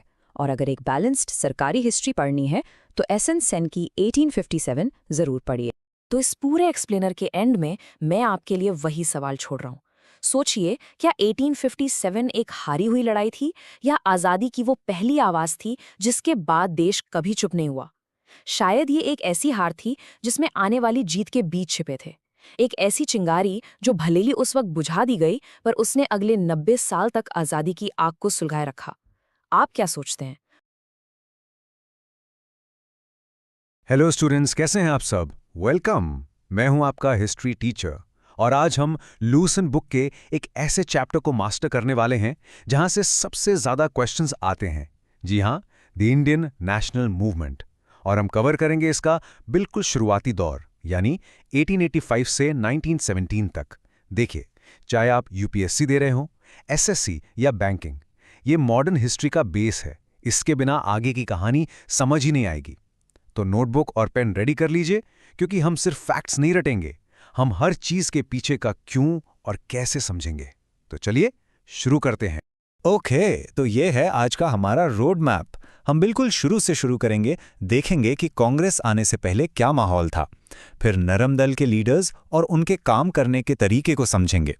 इसके बाद हम देखेंगे कि गरम दल का उदय क्यों हुआ, फिर कांग्रेस के अंदर के झगड़े और समझौते, ऑफ कोर्स क्रांतिकारियों के योगदान को भी नहीं भूलेंगे, और लास्ट में इन सब का निचोड़, यानी एग्जाम के लिए सबसे इंपॉर्टेंट पॉइंट्स। ये स्ट्रक्चर आपके नोट्स के लिए एकदम परफेक्ट है। तो चलिए सीधा चलते हैं हमारे पहले सेक्शन पर। एक बहुत कॉमन मिस्टेक है जो स्टूडेंट्स करते हैं।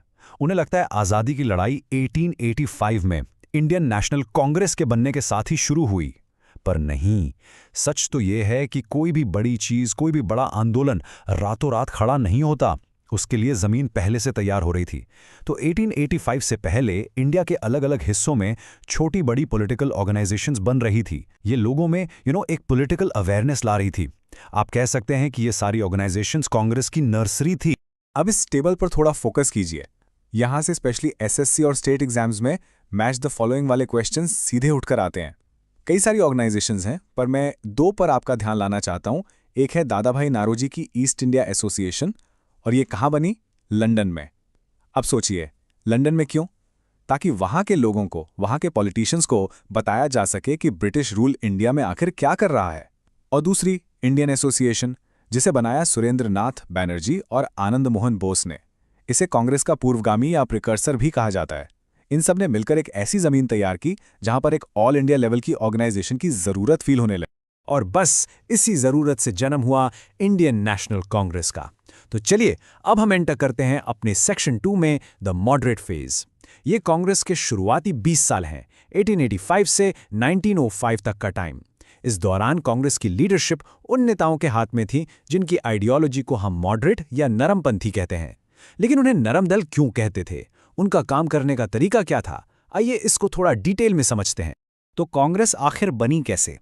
एक रिटायर्ड ब्रिटिश ऑफिसर थे, एलन ऑक्टेवियन ह्यूम या एओ ह्यूम। उन्होंने 1884 में एक इंडियन नेशनल यूनियन बनाई। फिर अगले ही साल दादा भाई नौरोजी ने सजेस्ट किया कि इसका नाम बदलकर इंडियन नेशनल कांग्रेस कर देते हैं। अब यहाँ एक बहुत बड़ा सवाल उठता है, एक अंग्रेज ने इंडियन पॉलिटिकल पार्टी क्यों बनाई? इसके पीछे ना एक बहुत फेमस थ्योरी है जिसे कहते हैं सेफ्टी वाल्व थ्योरी। थ्योरी ये कहती है कि ब्रिटिश डरते थे कि 1857 जैसा कोई बड़ा विद्रोह फिर से ना हो जाए, तो उन्हें एक ऐसा प्लेटफॉर्म चाहिए था जहां इंडियंस अपना गुस्सा, अपनी फ्रस्ट्रेशन शांति से निकाल सकें। बिल्कुल जैसे प्रेशर कुकर का सेफ्टी वाल्व एक्स्ट्रा स्टीम निकाल देता है ताकि कुकर फट ना जाए, कांग्रेस को उसी सेफ्टी वाल्व की तरह इस्तेमाल करने का प्लान था। ओके स्टूडेंट्स, इस स्लाइड पर सबका ध्यान चाहिए। इसका स्क्रीनशॉट ले लो, इसको दीवार पर चिपका लो, बट ये फैक्ट्स आपको नींद में भी याद होने चाहिए। हर एग्जाम का पेट क्वेश्चन है ये। कांग्रेस का पहला सेशन कहाँ हुआ? बॉम्बे। जगह का नाम गोकुलदास तेजपाल संस्कृत कॉलेज। साल 1885। प्रेसिडेंट कौन थे? WC बैनर्जी। और कितने लोग आए थे? सिर्फ 72। चलो एक बार मेरे साथ रिपीट करो। Bombay 1885, WC Banerjee 72 delegates. इसको बिल्कुल लॉक कर लीजिए। तो इन मॉडरेट्स की आइडियोलॉजी क्या थी? देखिए, इनको ब्रिटिश सिस्टम ऑफ जस्टिस पर, उनके न्याय पर पूरा भरोसा था। ये मानते थे कि अंग्रेज फंडामेंटली बुरे नहीं हैं, बस उन्हें इंडिया की असली प्रॉब्लम्स का पता नहीं है। इसलिए उनका मेथड था 3 Ps। क्या था? 3 Ps: prayer, petition and protest. मतलब पहले रिक्वेस्ट करो, प्रेयर करो, फिर एप्लीकेशन लिखो यानी पिटिशन दो, और अगर फिर भी बात ना मानी तो शांति से प्रोटेस्ट करो। ये कंप्लीट इंडिपेंडेंस नहीं मांग रहे थे, ये ब्रिटिश रूल के अंदर ही कॉन्स्टिट्यूशनल रिफॉर्म्स चाहते थे। जैसे सिविल सर्विसेज का एग्जाम इंडिया में भी हो, या काउंसिल्स में इंडियंस का नंबर बढ़ाया जाए। तो सवाल यह है कि क्या इनके 3 Ps काम आए? हाँ, कुछ हद तक। उनकी सबसे बड़ी सफलता मानी जाती है इंडियन काउंसिल एक्ट ऑफ 1892। इस एक्ट से पहली बार इंडियंस को काउंसिल्स में, वो भी इनडायरेक्ट इलेक्शन के थ्रू, आने का मौका मिला। हाँ, ये बहुत लिमिटेड था, उनके पास बजट पर वोट करने की पावर भी नहीं थी, but you have to understand ये एक शुरुआत थी। एक प्रिंसिपल सेट हो गया था कि हाँ, इंडियंस को भी एडमिनिस्ट्रेशन का हिस्सा होना चाहिए। तो ये एक छोटा पर बहुत इंपॉर्टेंट कदम था। अब देखिए पिक्चर का दूसरा साइड। ब्रिटिश इस सब को कैसे देख रहे थे? जिस वक्त कांग्रेस बनी, इंडिया के वाइसरॉय थे लॉर्ड डफरिन। उन्होंने कांग्रेस को सीरियसली लिया ही नहीं। उन्होंने इसका मजाक उड़ाते हुए कहा कि ये तो बस एक माइक्रोस्कोपिक माइनॉरिटी है, मतलब कि ये तो बस गिने चुने शहरी पढ़े लिखे लोगों की पार्टी है, इंडिया के करोड़ों किसानों और गांव वालों से इसका कोई लेना देना नहीं है। बेसिकली वो कह रहे थे ये बस एक टॉकिंग क्लब है, इनको ज्यादा सीरियसली मत। तो एक तरफ तो अंग्रेज कांग्रेस का मजाक उड़ा रहे थे और दूसरी तरफ कांग्रेस के अंदर ही इसकी पॉलिसीज पर सवाल उठने लगे थे। अरविंदो घोष जैसे नए जोशीले नेताओं ने मॉडरेट्स के 3 Ps वाले मेथड को पॉलिटिकल मेंडिकेंसी कहा। इसका मतलब है राजनीतिक भीख। उन्होंने तो कांग्रेस को एक बेगिंग इंस्टीट्यूट तक कह डाला। उनका कहना था कि भाई अधिकार भीख मांगने से नहीं मिलते, अधिकार छीनने पड़ते हैं, उनके लिए लड़ना पड़ता है। और यही गुस्सा, यही फ्रस्ट्रेशन आगे चलकर एक्सट्रीमिस्ट फेस की नींव बनेगा। और बस इसी नींव पर खड़ी हुई गरम दल की इमारत। अब हम आ गए हैं सेक्शन 3 पर, द एक्सट्रीमिस्ट राइज। 20 साल तक प्रेयर और पिटिशन करने के बाद एक नई जनरेशन ऑफ लीडर्स आई जिन्होंने कहा बहुत हुआ, इनफ इज इनफ। उन्होंने कहा कि अब अंग्रेजों की दया पर नहीं, अपनी ताकत पर भरोसा करना होगा। ये दौर था एक ज्यादा असर्टिव, ज्यादा कॉन्फिडेंट नेशनलिज्म का। तो ये एक्सट्रीमिज्म अचानक से कहां से आ गया? कई रीजंस थे। स्टेप 1, लोगों को ब्रिटिश रूल का असली एक्सप्लॉयटेटिव चेहरा अब साफ दिख रहा था। स्टेप 2, इंटरनेशनल इवेंट्स का भी असर पड़ा। 1905 में एक छोटे से एशियन देश जापान ने यूरोप की सुपर पावर रशिया को हरा दिया। इससे पूरे एशिया में एक लहर दौड़ गई कि आखिर यूरोपियन पावर्स को भी हराया जा सकता है।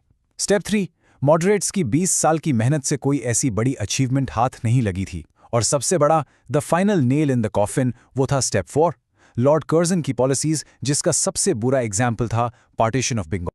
ये स्लाइड, इसको आप दिमाग में छाप लीजिए, ये आपके मेंस आंसर के लिए गोल्ड माइन है।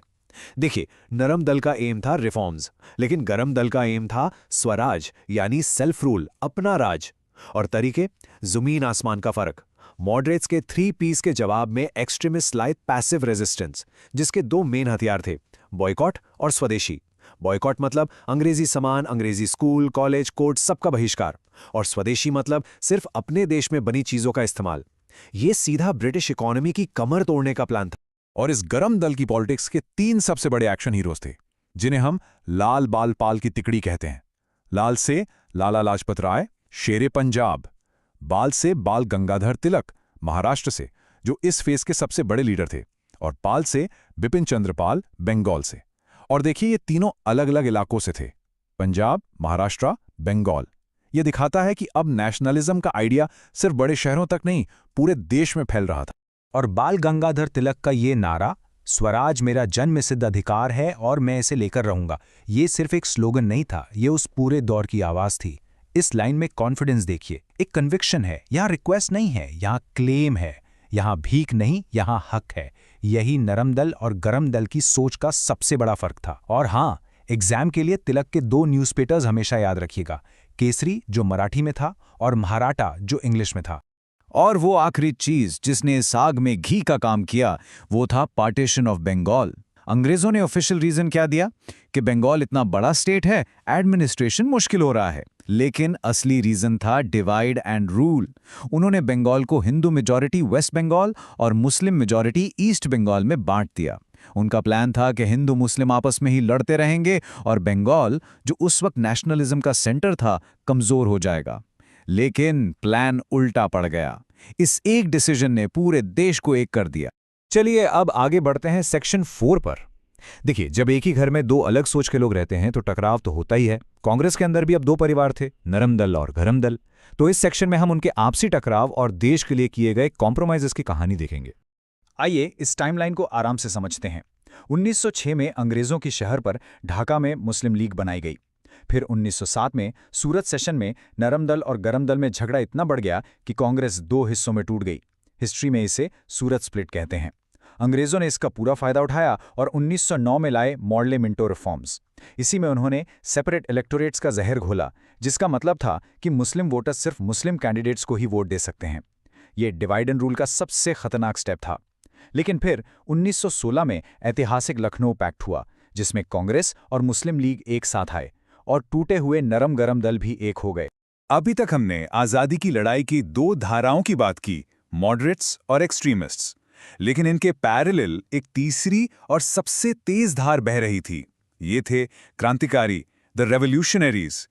इनको ना तो मॉडरेट्स की पिटिशंस में विश्वास था, ना ही एक्सट्रीमिस्ट के बॉयकॉट में। इनका रास्ता साफ था, हथियार उठाओ और अंग्रेजों को उन्हीं की भाषा में जवाब दो। इस टेबल पर एक नजर डालिए। ये वो सीक्रेट सोसाइटीज हैं जिन्होंने अंग्रेजों की नींद हराम कर रखी थी। इनमें से आपको अभिनव भारत का नाम याद रखना है, जिसे वीडी सावरकर ने शुरू किया। और सबसे इंपॉर्टेंट HRA यानी हिंदुस्तान रिपब्लिकन एसोसिएशन, जिसे राम प्रसाद बिस्मिल जैसे क्रांतिकारियों ने बनाया। बाद में इसी में भगत सिंह और चंद्रशेखर आजाद ने सोशलिस्ट वर्ड जोड़ दिया और ये बन गई HSRA। ये सोशलिस्ट वर्ड जोड़ना दिखाता है कि उनका मकसद सिर्फ आज़ादी नहीं, आज़ादी के बाद एक बराबरी वाला समाज बनाना भी था। ये क्रांति की आग सिर्फ इंडिया में नहीं, विदेश में भी जल रही थी। अब ये लोग विदेश में बेस क्यों बनाते थे? ताकि वहां से इंटरनेशनल सपोर्ट मिल सके और वहां से हथियार और पैसा इंडिया भेजा जा सके। लंदन में श्यामजी कृष्णा वर्मा का इंडिया हाउस एक बड़ा हब था। लेकिन इन सब में सबसे फेमस थी गदर पार्टी।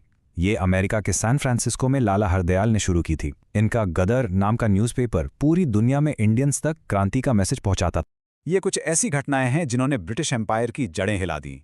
चाहे वो चापेकर ब्रदर्स द्वारा रैंड का मर्डर हो, या अलीपुर बॉम्ब केस, या फिर काकोरी में सरकारी खजाना ले जा रही ट्रेन को लूटना। इन सब का मकसद लूटना नहीं था, बल्कि ब्रिटिश सरकार को यह मैसेज देना था कि अब हम डरने वाले नहीं। और सोचिए, उधम सिंह ने जलियांवाला बाग का बदला लेने के लिए 21 साल इंतजार किया और लंदन जाकर माइकल ओडायर को गोली मारी। ये इन क्रांतिकारियों का कमिटमेंट था। ओके स्टूडेंट्स, तो हमने पूरी कहानी डिटेल में समझ ली है। अब टाइम है उस सेक्शन का जिसका आप सबको इंतजार रहता है। एग्जाम के लिए सबसे जरूरी फैक्ट्स का एक क्विक पावर पैक्ड रिवीजन। ये स्लाइड आपके लास्ट मिनट रिवीजन के लिए एक ब्रह्मास्त्र है। चलिए आइए एक रैपिड फायर राउंड करते हैं। कांग्रेस का पहला session 1885 Bombay, WC Banerjee 72 delegates. Bengal का पार्टीशन 1905 लॉर्ड कर्जन। सूरत में कांग्रेस कब टूटी? 1907 नरम दल वर्सेस गरम दल। सेपरेट इलेक्टोरेट्स कब आए? 1909 Morley Minto reforms. Lucknow pact 1916 Congress और मुस्लिम लीग में समझौता। तिलक का नारा swaraj is my birthright and I shall have it. और 2 सबसे important revolutionary groups Ghadar Party और HSRA। दोस्तों मेरी सलाह है, इस स्लाइड का एक फ्लैश कार्ड बना लो, एग्जाम से एक रात पहले बहुत काम आएगा। तो इस क्लास के एंड में मैं आपके लिए एक सवाल छोड़ के जा रहा हूं। नरम दल, गरम दल और क्रांतिकारी, तीनों के रास्ते अलग थे, पर मंजिल एक ही थी, आजादी। आपको क्या लगता है, इन तीनों में से किसका तरीका, किसका मेथड आज़ादी की लड़ाई में सबसे ज़्यादा इफेक्टिव साबित हुआ? इस पर सोचना ज़रूर, क्योंकि यूपीएससी मेंस जैसे एग्जाम्स में यही एनालिटिकल सोच आपको नंबर दिलाएगी। इसी के साथ आज की क्लास यहाँ खत्म होती है। आई होप आपको सब कुछ ठीक से समझ आया होगा। ऑल द बेस्ट आपकी प्रिपरेशन के लिए। Thank you. नमस्कार स्टूडेंट्स, और आप सबका स्वागत है हमारे आज के सेशन में। मैं हूं आपका होस्ट, और आज हम लूसेंट बुक के सबसे इंपॉर्टेंट चैप्टर्स में से एक द गांधीयन एरा को मास्टर करने वाले हैं। देखिए, आप चाहे यूपीएससी की तैयारी कर रहे हों, पीसीएस की, एसएससी या बैंकिंग की, इस टॉपिक से क्वेश्चंस आना तो बिल्कुल पक्का है, क्योंकि ये सिर्फ हिस्ट्री नहीं है, ये आज़ाद भारत की नींव है। ये वो 30 साल हैं जिन्होंने अगले 1000 साल के भारत का इतिहास लिख दिया। तो चलिए बिल्कुल जीरो से, बिल्कुल बेसिक से शुरू करते हैं और गांधी जी के शुरुआती दौर को एकदम डिटेल में समझते हैं। ओके, तो ये है हमारा आज का सफ़र, हमारा रोड मैप। हम शुरू करेंगे गांधी जी के साउथ अफ्रीका के एक्सपीरियंस से, क्योंकि वही उनके विचारों ने एक शक्ल ली। फिर हम देखेंगे कि कैसे उन्होंने इन आइडियाज़ को भारत में आकर छोटे छोटे आंदोलनों में टेस्ट किया। उसके बाद हम देखेंगे कि कैसे वो एक रीजनल लीडर से एक नेशनल लीडर बने, और आखिर में कैसे पूर्ण स्वराज यानी कंप्लीट इंडिपेंडेंस का नारा बुलंद हुआ। हर सेक्शन अगले सेक्शन की फाउंडेशन है, तो बिल्कुल ध्यान से फॉलो करिएगा। चलें।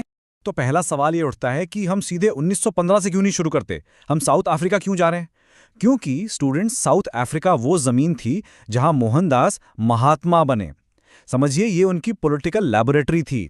यहां उन्होंने भेदभाव को, अन्याय को फर्स्ट हैंड झेला और उसके खिलाफ लड़ने के लिए सत्याग्रह और अहिंसा जैसे शक्तिशाली हथियार बनाए। जो आज़ादी की लड़ाई उन्होंने भारत में लड़ी ना, उसकी पूरी तैयारी, पूरी ट्रेनिंग इन्हीं 21 सालों में हुई थी। अब देखिए, इस टाइमलाइन का हर एक पॉइंट एक पोटेंशियल एग्जाम क्वेश्चन है, इसलिए इसे ध्यान से देखिए। 1893, उन्हें पीटर मैरिट्सबर्ग स्टेशन पर ट्रेन से सिर्फ इसलिए उतार दिया गया क्योंकि वो एक इंडियन थे। ये उनके जीवन का एक टर्निंग पॉइंट था। उसी अपमान ने उनके अंदर के एक्टिविस्ट को जगा दिया। इसके ठीक बाद 1894 में उन्होंने नेटाल इंडियन कांग्रेस बनाई। ये उनका पहला संगठन था, जिसके जरिए उन्होंने वहां के इंडियंस के लिए राइट्स की मांग की। 1906 में उन्होंने पहली बार फर्स्ट टाइम सत्याग्रह का इस्तेमाल किया। और एक बहुत इंटरेस्टिंग फैक्ट, जब वो 1914 में भारत लौटे तो ब्रिटिश सरकार ने उन्हें बोर वॉर में उनकी एम्बुलेंस सर्विस के लिए केसर-ए-हिंद मेडल से सम्मानित किया था। आयरनी देखिए, वही सरकार जिसके खिलाफ वो आगे चलकर सबसे बड़ा आंदोलन खड़ा करने वाले। तो 1915 में गांधी जी भारत वापस आ गए, एक हीरो की तरह। लेकिन उन्होंने आते ही नेशनल पॉलिटिक्स में छलांग नहीं लगाई। उनके पॉलिटिकल गुरु गोपाल कृष्ण गोखले ने उन्हें सलाह दी थी कि पहले 1 साल पूरे भारत का भ्रमण करो, देश की नब्ज को समझो। गांधी जी ने पहले देश को समझा और अपने साउथ अफ्रीका में सीखे सत्याग्रह के तरीकों को 3 छोटे लेकिन बहुत इंपॉर्टेंट रीजनल इश्यूज पर टेस्ट किया। ये उनके पायलट प्रोजेक्ट्स थे। चलिए उन्हें एक एक करके देखते हैं। सबसे पहला टेस्ट था 1917 का चंपारण सत्याग्रह। बिहार के एक किसान राजकुमार शुक्ला उनके पास आए और उन्हें वहां के तिनकठिया सिस्टम के बारे में बताया। इस सिस्टम के तहत किसानों को अपनी जमीन के 3/20 हिस्से पर जबरदस्ती नील यानी इंडिको की खेती करनी पड़ती थी, और अंग्रेज प्लांटर्स इसे बहुत कम दाम पर खरीद लेते थे। गांधी जी वहां गए, किसानों की समस्या को समझा और उनके लिए अहिंसक विरोध शुरू किया। ये उनका भारत में पहला the first civil disobedience movement था, यानी सविनय अवज्ञा आंदोलन। तो सिविल डिसोबीडियंस का आखिर मतलब क्या है? बिल्कुल सिंपल शब्दों में इसका मतलब है, हम आपकी इज्जत करते हैं, लेकिन आपका ये कानून गलत है, इसलिए हम इसे शांति से नहीं मानेंगे। ये हिंसा नहीं है, ये बस असहयोग है। कानून को तोड़ना है, लेकिन शांति से। और एग्जाम के लिए याद रखिए, Champaran was Gandhi's first use of this method in India. पहला, इस पॉइंट पे स्टार मार्क कर लीजिए, बहुत इंपॉर्टेंट है। चंपारण के ठीक 1 साल बाद 1918 में गांधी जी अहमदाबाद गए। यहां मामला किसानों का नहीं, मिल मजदूरों का था।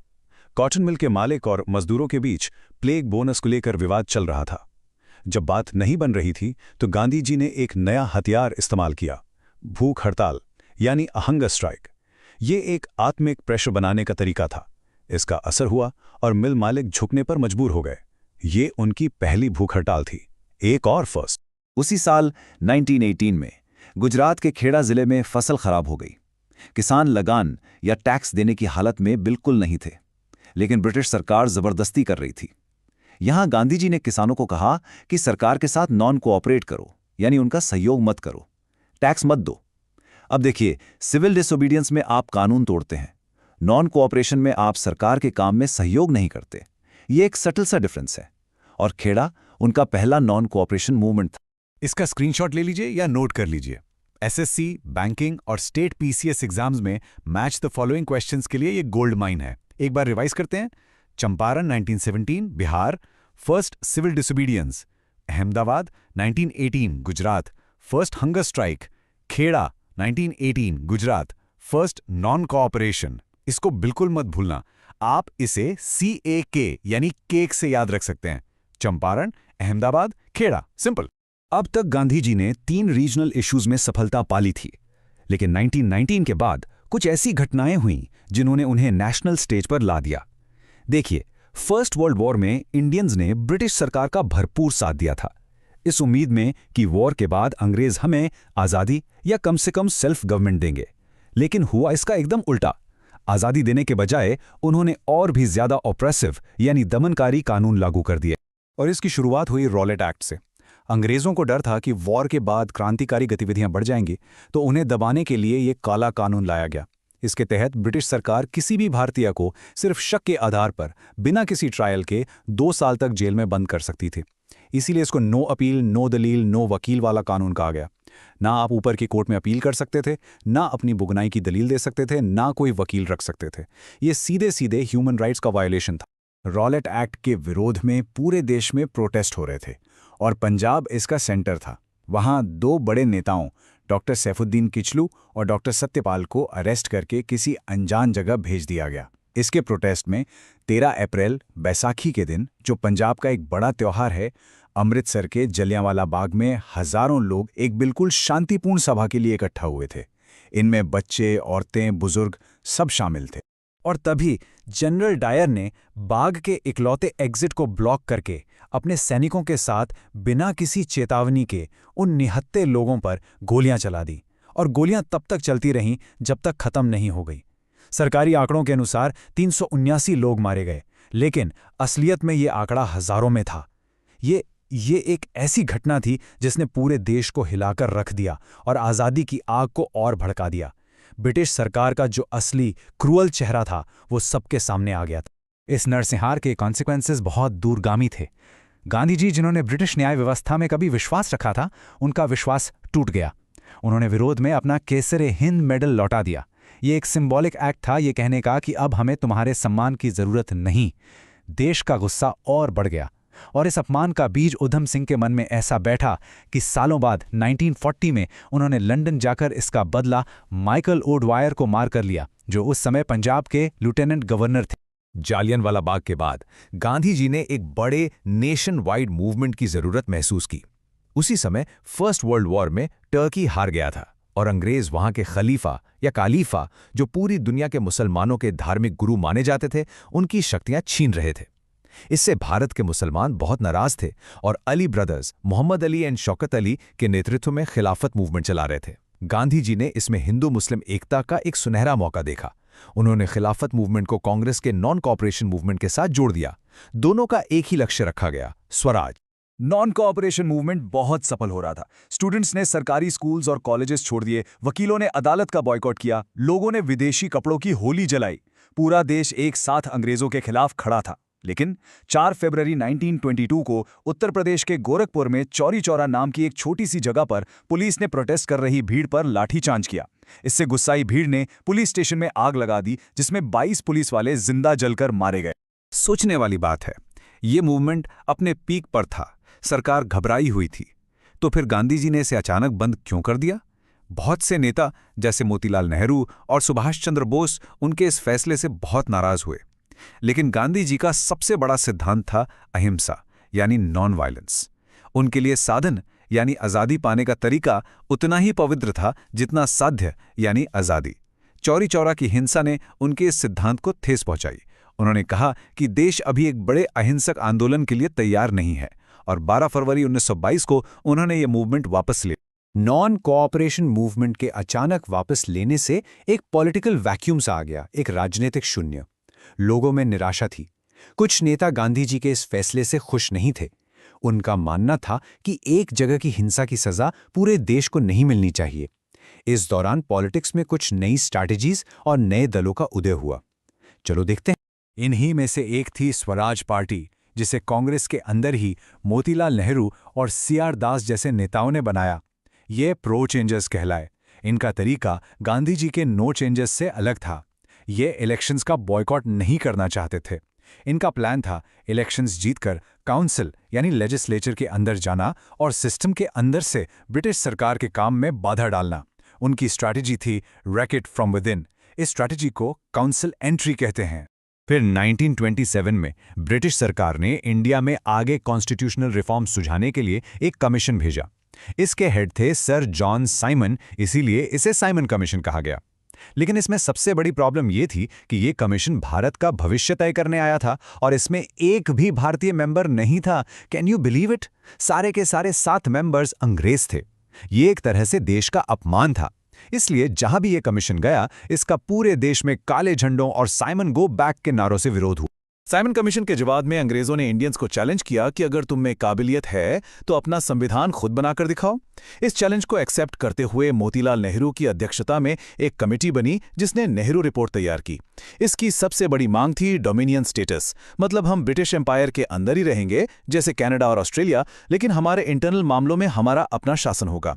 लेकिन इस रिपोर्ट से मोहम्मद अली जिन्ना सहमत नहीं थे और उन्होंने इसके जवाब में अपने 14 पॉइंट्स पेश किए, जिसमें मुस्लिम कम्युनिटी के लिए अलग से मांगे थी। अब तक कांग्रेस डोमिनियन स्टेटस मांग रही थी, यानी अंग्रेजों के अंडर रहते हुए सेल्फ रूल। लेकिन अब कांग्रेस के अंदर युवा नेताओं का प्रभाव बढ़ रहा था, खासकर जवाहरलाल नेहरू और सुभाष चंद्र बोस का। ये नए नेता डोमिनियन स्टेटस से संतुष्ट नहीं थे। उनका कहना था कि अब हमें आधी अधूरी आज़ादी नहीं चाहिए, अब मांग थी पूर्ण स्वराज की, यानी कंप्लीट इंडिपेंडेंस। ये जो स्लाइड आप देख रहे हैं, ये आज़ादी की लड़ाई का एक ऐतिहासिक मोड़ है। दिसंबर 1929 का कांग्रेस का लाहौर सेशन, बहुत हिस्टोरिक। इसके प्रेसिडेंट थे युवा नेता जवाहरलाल नेहरू। यहां पर पूर्ण स्वराज का रेजोल्यूशन पास किया गया। 31 दिसंबर 1929 की आधी रात को रावी नदी के किनारे तिरंगा झंडा फहराया गया और ये तय किया गया कि आने वाली 26 जनवरी 1930 को पूरा देश पहला स्वतंत्रता दिवस मनाएगा। और हाँ, इसी ऐतिहासिक दिन की याद में बाद में हमने अपने संविधान को लागू करने के लिए 26 जनवरी की तारीख चुनी, जिसे हम रिपब्लिक डे के रूप में मनाते हैं। लेकिन सिर्फ पूर्ण स्वराज का रेजोल्यूशन पास करना काफ़ी नहीं था। इसके लिए एक बड़े जन आंदोलन की ज़रूरत थी। गांधी जी ने एक और बड़ा सिविल डिसोबीडियंस मूवमेंट शुरू करने का फैसला किया और इसकी शुरुआत हुई ऐतिहासिक दांडी मार्च से। इस टेबल के सारे नंबर्स, सारे फैक्ट्स आपके एग्जाम्स के लिए डायरेक्ट क्वेश्चंस हैं। देखिए, start date March 12, 1930, start point Sabarmati Ashram, destination Dandi, distance 240 miles, duration 24 days और शुरुआत में उनके साथ थे 78 फॉलोअर्स। ये हर एक फैक्ट इंपॉर्टेंट है, इसको पूरा का पूरा याद कर लीजिए। तो इसका प्रोग्रेशन देखिए। पहले गांधी जी ने अपने 78 अनुयायियों के साथ 24 दिन तक लगभग 240 माइल्स की पैदल यात्रा की। फिर 6 अप्रैल 1930 को दांडी के समुद्र तट पर पहुंचकर उन्होंने सिर्फ एक मुट्ठी नमक उठाकर अंग्रेजों का सॉल्ट लॉ तोड़ा। सवाल उठता है, नमक ही क्यों? क्योंकि नमक एक ऐसी चीज़ थी जो हर गरीब और अमीर भारतीय इस्तेमाल करता था और उस पर भी सरकार ने टैक्स लगा रखा था। इसलिए यह ब्रिटिश शासन के अन्याय का एक पावरफुल सिंबल था। इस घटना के साथ ही पूरे देश में सिविल डिसोबीडियंस मूवमेंट शुरू हो गया। ये मूवमेंट लगभग 1 साल तक चला, जो आगे चलकर मार्च 1931 में गांधी-इरविन पैक्ट के साथ रुका। चलिए इस एक्सप्लेनर को खत्म करने से पहले कुछ वन लाइनर फैक्ट्स फटाफट रिवाइज कर लेते हैं जो गांधी जी के बारे में अक्सर एग्जाम्स में पूछे जाते हैं। ये एक क्विक रिवीजन राउंड है, बिल्कुल ध्यान दीजिएगा। ओके, ये हैं उनकी कुछ फेमस किताबें और जर्नल्स। उनकी autobiography my experiments with truth, जो उन्होंने गुजराती में लिखी थी, बहुत बार पूछी जाती है। हिंद स्वराज भी उनकी एक बहुत इंपॉर्टेंट किताब है। और जर्नल्स जैसे इंडियन ओपिनियन, जो उन्होंने साउथ अफ्रीका में शुरू किया था, यंग इंडिया और हरिजन, जो इंग्लिश में थे। इनके एडिटर कौन थे, ये भी कॉमन क्वेश्चन है, इसको नोट डाउन कर लीजिए। और आखिरी में ये उपाधियां या टाइटल्स, ये direct match the following questions होते हैं। उन्हें महात्मा किसने कहा? गुरुदेव रविंद्रनाथ टैगोर ने चंपारण सत्याग्रह की सफलता के बाद। राष्ट्रपिता या फादर ऑफ द नेशन किसने कहा? सुभाष चंद्र बोस ने 1944 में रंगून रेडियो से अपने एक भाषण में। और बापू, ये उन्हें उनके सहयोगी और जवाहरलाल नेहरू जैसे नेता प्यार से बुलाते थे। ये तीनों ही डायरेक्ट एमसीक्यू में आ सकते हैं। तो दांडी मार्च के बाद हुए गांधी-इरविन पैक्ट से सिविल डिसोबीडियंस मूवमेंट रुक तो गया, लेकिन आजादी की लड़ाई अभी खत्म नहीं हुई थी। इस पैक्ट के तहत गांधी जी लंदन गए सेकेंड राउंड टेबल कॉन्फ्रेंस में कांग्रेस को रिप्रेजेंट करने। पूरे देश की निगाहें उन पर टिकी थीं। लेकिन वहां क्या हुआ? क्या वो कॉन्फ्रेंस सफल रही या अंग्रेजों ने कोई नई चाल चली? ये हम जानेंगे हमारे अगले एक्सप्लेनर में। So stay tuned and keep learning. जय हिंद। Hello students, welcome. अगर आप यूपीएससी, पीसीएस, एसएससी या बैंकिंग जैसे एग्जाम्स की तैयारी कर रहे हैं तो आप जानते हैं कि मॉडर्न हिस्ट्री का सबसे क्रूशियल फेज कौन सा है। जी हां, यही है वो दौर 1930 से 1954 का। आज हम लूसेंट बुक के इसी सबसे इंपॉर्टेंट चैप्टर को डिकोड करेंगे जहां से सबसे ज्यादा क्वेश्चंस बनते हैं। तो चलिए बिल्कुल फोकस के साथ इंडिया की आजादी के आखिरी और सबसे ड्रामेटिक सफर को डिटेल में समझते हैं। तो इन 17 सालों में आखिर हो क्या रहा था? एक पिक्चर इमेजिन कीजिए। एक तरफ लंदन के एसी रूम्स में गोल गोल मेजों पर ब्रिटिशर्स और कुछ इंडियन लीडर्स संवैधानिक सुधारों की बातें कर रहे थे, और दूसरी तरफ इंडिया की तपतपती सड़कों पर आम जनता सिविल डिसोबीडियंस और क्विट इंडिया मूवमेंट में इनकलाब जिंदाबाद के नारे लगा रही थी। इन्हीं दो अलग अलग दुनियाओं की टक्कर और मिलन का अंजाम था 1947, आजादी भी और बंटवारा। इस पूरी कहानी को हम आसानी से समझने के लिए 4 हिस्सों में देखेंगे। पहले हम बातचीत और समझौतों का दौर देखेंगे, फिर वर्ल्ड वॉर 2 कैसे फ्रीडम स्ट्रगल का सबसे बड़ा टर्निंग पॉइंट बना, उसके बाद आज़ादी की फाइनल रेस, और आखिर में एक नए आज़ाद भारत का जन्म और उसके चैलेंजेस। तो शुरू करते हैं पहले सेक्शन से। Okay, let's start with our first section, संवैधानिक विकास का दौर। देखिए, साइमन कमीशन के जबरदस्त विरोध के बाद ये बिल्कुल क्लियर हो गया था कि इंडियंस को अब शासन में हिस्सा देना ही पड़ेगा, पर कितना और कैसे, यही सारी बहस का मुद्दा था। इस सेक्शन में हम देखेंगे कि ब्रिटिश गवर्नमेंट और इंडियन लीडर्स के बीच क्या क्या कॉन्स्टिट्यूशनल टॉक्स हुई। साइमन कमीशन के फेल होने के बाद ब्रिटिशर्स को समझ आ गया कि अब इंडियंस को इग्नोर नहीं कर सकते, इसलिए उन्होंने एक नई स्ट्रैटेजी अपनाई। लंदन में गोलमेज सम्मेलन यानी राउंड टेबल कॉन्फ्रेंसेस बुलाईं। उनका आइडिया ये था कि सभी इंडियन पार्टीज को एक साथ बिठाकर फ्यूचर कॉन्स्टिट्यूशन पर चर्चा की जाए। लेकिन क्या ब्रिटिश सच में पावर शेयर करना चाहते थे, या ये इंडियंस को उलझाने का सिर्फ एक नया तरीका था? चलिए देखते हैं। तो इन कॉन्फ्रेंसेस का रिजल्ट क्या निकला? एक बड़ा सा फेलियर। तीनों की तीनों फेल हो गईं। क्यों? चलिए इस टेबल से समझते हैं। पहली कॉन्फ्रेंस इसलिए फेल हुई क्योंकि कांग्रेस ने ही बॉयकॉट कर दिया। उस वक्त सिविल डिसोबीडियंस मूवमेंट चल रहा था। आप सोचिए, आप इंडिया के फ्यूचर की बात कर रहे हो और इंडिया की सबसे बड़ी पॉलिटिकल पार्टी ही वहां नहीं है। ये तो वैसे ही बात हुई कि शादी की प्लानिंग हो रही है और दूल्हा दुल्हन ही गायब है। सेकंड में गांधी जी गए, पर कम्युनल रिप्रेजेंटेशन के मुद्दे पर बात बिगड़ गई, और थर्ड कॉन्फ्रेंस तक तो सारे बड़े लीडर्स जेल में थे। तो नतीजा 0, 0। फर्स्ट कॉन्फ्रेंस के फ्लॉप शो के बाद वाइसरॉय लॉर्ड अर्विन को एक बात साफ हो गई, कांग्रेस के बिना इंडिया पर ना तो शासन हो सकता है, ना ही कोई समझौता। इसलिए उन्होंने सीधे गांधी जी से बात की, जिसके बाद साइन हुआ historic Gandhi Irwin pact. Exam के लिए इसकी डेट मार्च 5, 1931 बहुत इंपॉर्टेंट है, इसको नोट कर लीजिए। इसमें कांग्रेस ने सिविल डिसोबीडियंस मूवमेंट रोकने और सेकंड आरटीसी में आने का वादा किया, और बदले में अंग्रेजों ने पॉलिटिकल प्रिजनर्स को रिहा करने का। ये एक तरह का पॉलिटिकल सीजफायर था। तो अब सवाल उठता है कि जब गांधी जी सेकेंड कॉन्फ्रेंस में गए तो वो फेल क्यों हुई? जवाब एक कॉन्सेप्ट में है, separate electorates. British PM Ramsay MacDonald चाहते थे कि माइनॉरिटीज, खासकर डिप्रेस्ड क्लासेस के लिए अलग से निर्वाचन मंडल हो। इसका मतलब था कि डिप्रेस्ड क्लास के नेता को सिर्फ डिप्रेस्ड क्लास के लोग ही वोट देंगे। गांधी जी इस डिवाइड एंड रूल की पॉलिसी के सख्त खिलाफ थे। उनका मानना था कि यह हिंदू समाज को हमेशा के लिए बांट देगा, और इसी एक मुद्दे पर पूरी कॉन्फ्रेंस कोलैप्स कर गई। जैब सेकेंड आरटीसी में बात नहीं बनी तो ब्रिटिश पीएम रैमसी मैकडॉनल्ड ने अपना ट्रम्प कार्ड खेला और कम्युनल अवार्ड अनाउंस कर दिया। इसकी डेट भी इंपॉर्टेंट है, अगस्त 16, 1932। ये बेसिकली वही सेपरेट इलेक्टोरेट्स की पॉलिसी थी जिसे अब जबरदस्ती थोपा जा रहा था। मतलब जो बात वो मनवा नहीं पाए उसे अब उन्होंने एक कानून की तरह लागू कर दिया। ये अंग्रेजों की डिवाइड एंड रूल पॉलिसी का एक बहुत बड़ा और बहुत बुरा एग्जाम्पल था। गांधी जी कम्युनल अवार्ड से इतने दुखी हुए कि उन्होंने पूना के यरवदा जेल से ही फास्ट अनटू डेथ यानी आमरण अनशन शुरू कर दिया। उनका यह सबसे बड़ा हथियार था। पूरे देश पर प्रेशर बन गया, उनकी हालत बिगड़ रही थी। तब मदन मोहन मालवीय जैसे नेताओं ने डिप्रेस्ड क्लासेस के सबसे बड़े लीडर डॉक्टर BR अम्बेडकर से अपील की। इन्हीं नेगोशिएशंस के बाद एक हिस्टोरिक समझौता हुआ जिसे हम पूना पैक्ट कहते हैं। ये सीक्वेंस, ये क्रम एग्जाम के लिए क्रिटिकल है, इसको ध्यान में रखें। तो पूना पैक्ट में हुआ क्या? ये एक कॉम्प्रोमाइज था, एक बीच का रास्ता। गांधी जी की बात मान ली गई और सेपरेट इलेक्टोरेट्स का आइडिया छोड़ दिया गया। लेकिन उसके बदले में डॉक्टर अंबेडकर ने डिप्रेस्ड क्लासेस के लिए ज़्यादा पॉलिटिकल रिप्रेजेंटेशन सिक्योर किया। आप देखिए, जहां कम्युनल अवार्ड में प्रोविंशियल लेजिस्लेचर्स में 71 रिजर्व सीट्स मिल रही थी, पूना पैक्ट के बाद वो बढ़कर 148 हो गईं, डबल से भी ज़्यादा।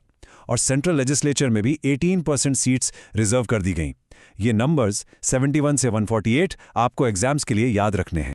इन सभी बातचीतों, बहस और रिपोर्ट्स का आखिरी नतीजा निकला गवर्नमेंट ऑफ इंडिया एक्ट 1935। ये इतना डिटेल्ड और इम्पोर्टेंट डॉक्यूमेंट था कि जब हमारा अपना संविधान बना तो उसका ब्लूप्रिंट इसी एक्ट को माना गया। इसके की फीचर्स याद रखिए। इसने प्रांतों को यानी प्रोविंसेस को ऑटोनॉमी दी, वहां से डायरकी यानी दोहरा शासन खत्म किया और एक ऑल इंडिया फेडरेशन का कॉन्सेप्ट रखा।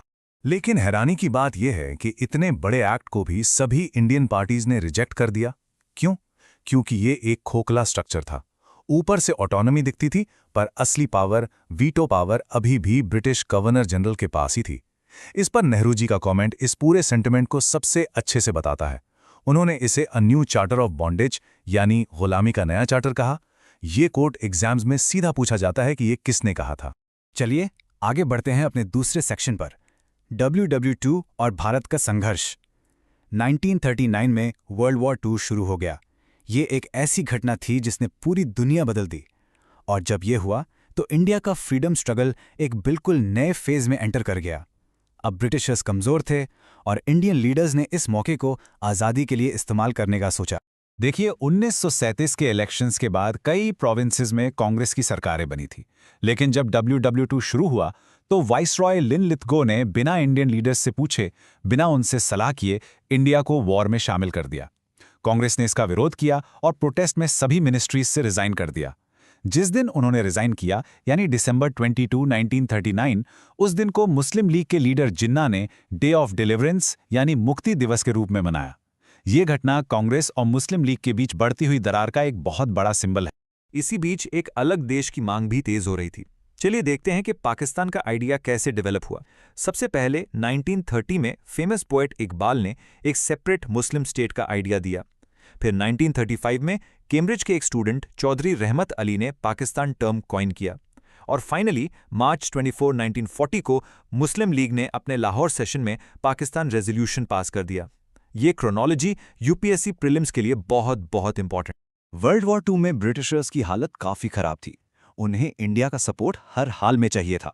इसलिए उन्होंने इंडियन लीडर्स को मनाने के लिए ऑगस्ट ऑफर दिया। इसमें उन्होंने कहा कि वॉर के बाद इंडिया को डोमिनियन स्टेटस दे देंगे और एक नई कॉन्स्टिट्यूशन बनाने देंगे। लेकिन कांग्रेस ने इसे साफ मना कर दिया। क्यों? क्योंकि अब डोमिनियन स्टेटस नहीं, पूर्ण स्वराज यानी कंप्लीट इंडिपेंडेंस चाहिए थी। कांग्रेस का कहना था अब बहुत देर हो चुकी है। ऑगस्ट ऑफर रिजेक्ट करने के बाद गांधी जी एक और बड़ा मास मूवमेंट लॉन्च नहीं करना चाहते थे, क्योंकि वर्ल्ड वॉर चल रहा था और वो ब्रिटिशर्स की मजबूरी का गलत फायदा नहीं उठाना चाहते थे। इसलिए उन्होंने एक बीच का रास्ता निकाला, इंडिविजुअल सत्याग्रह।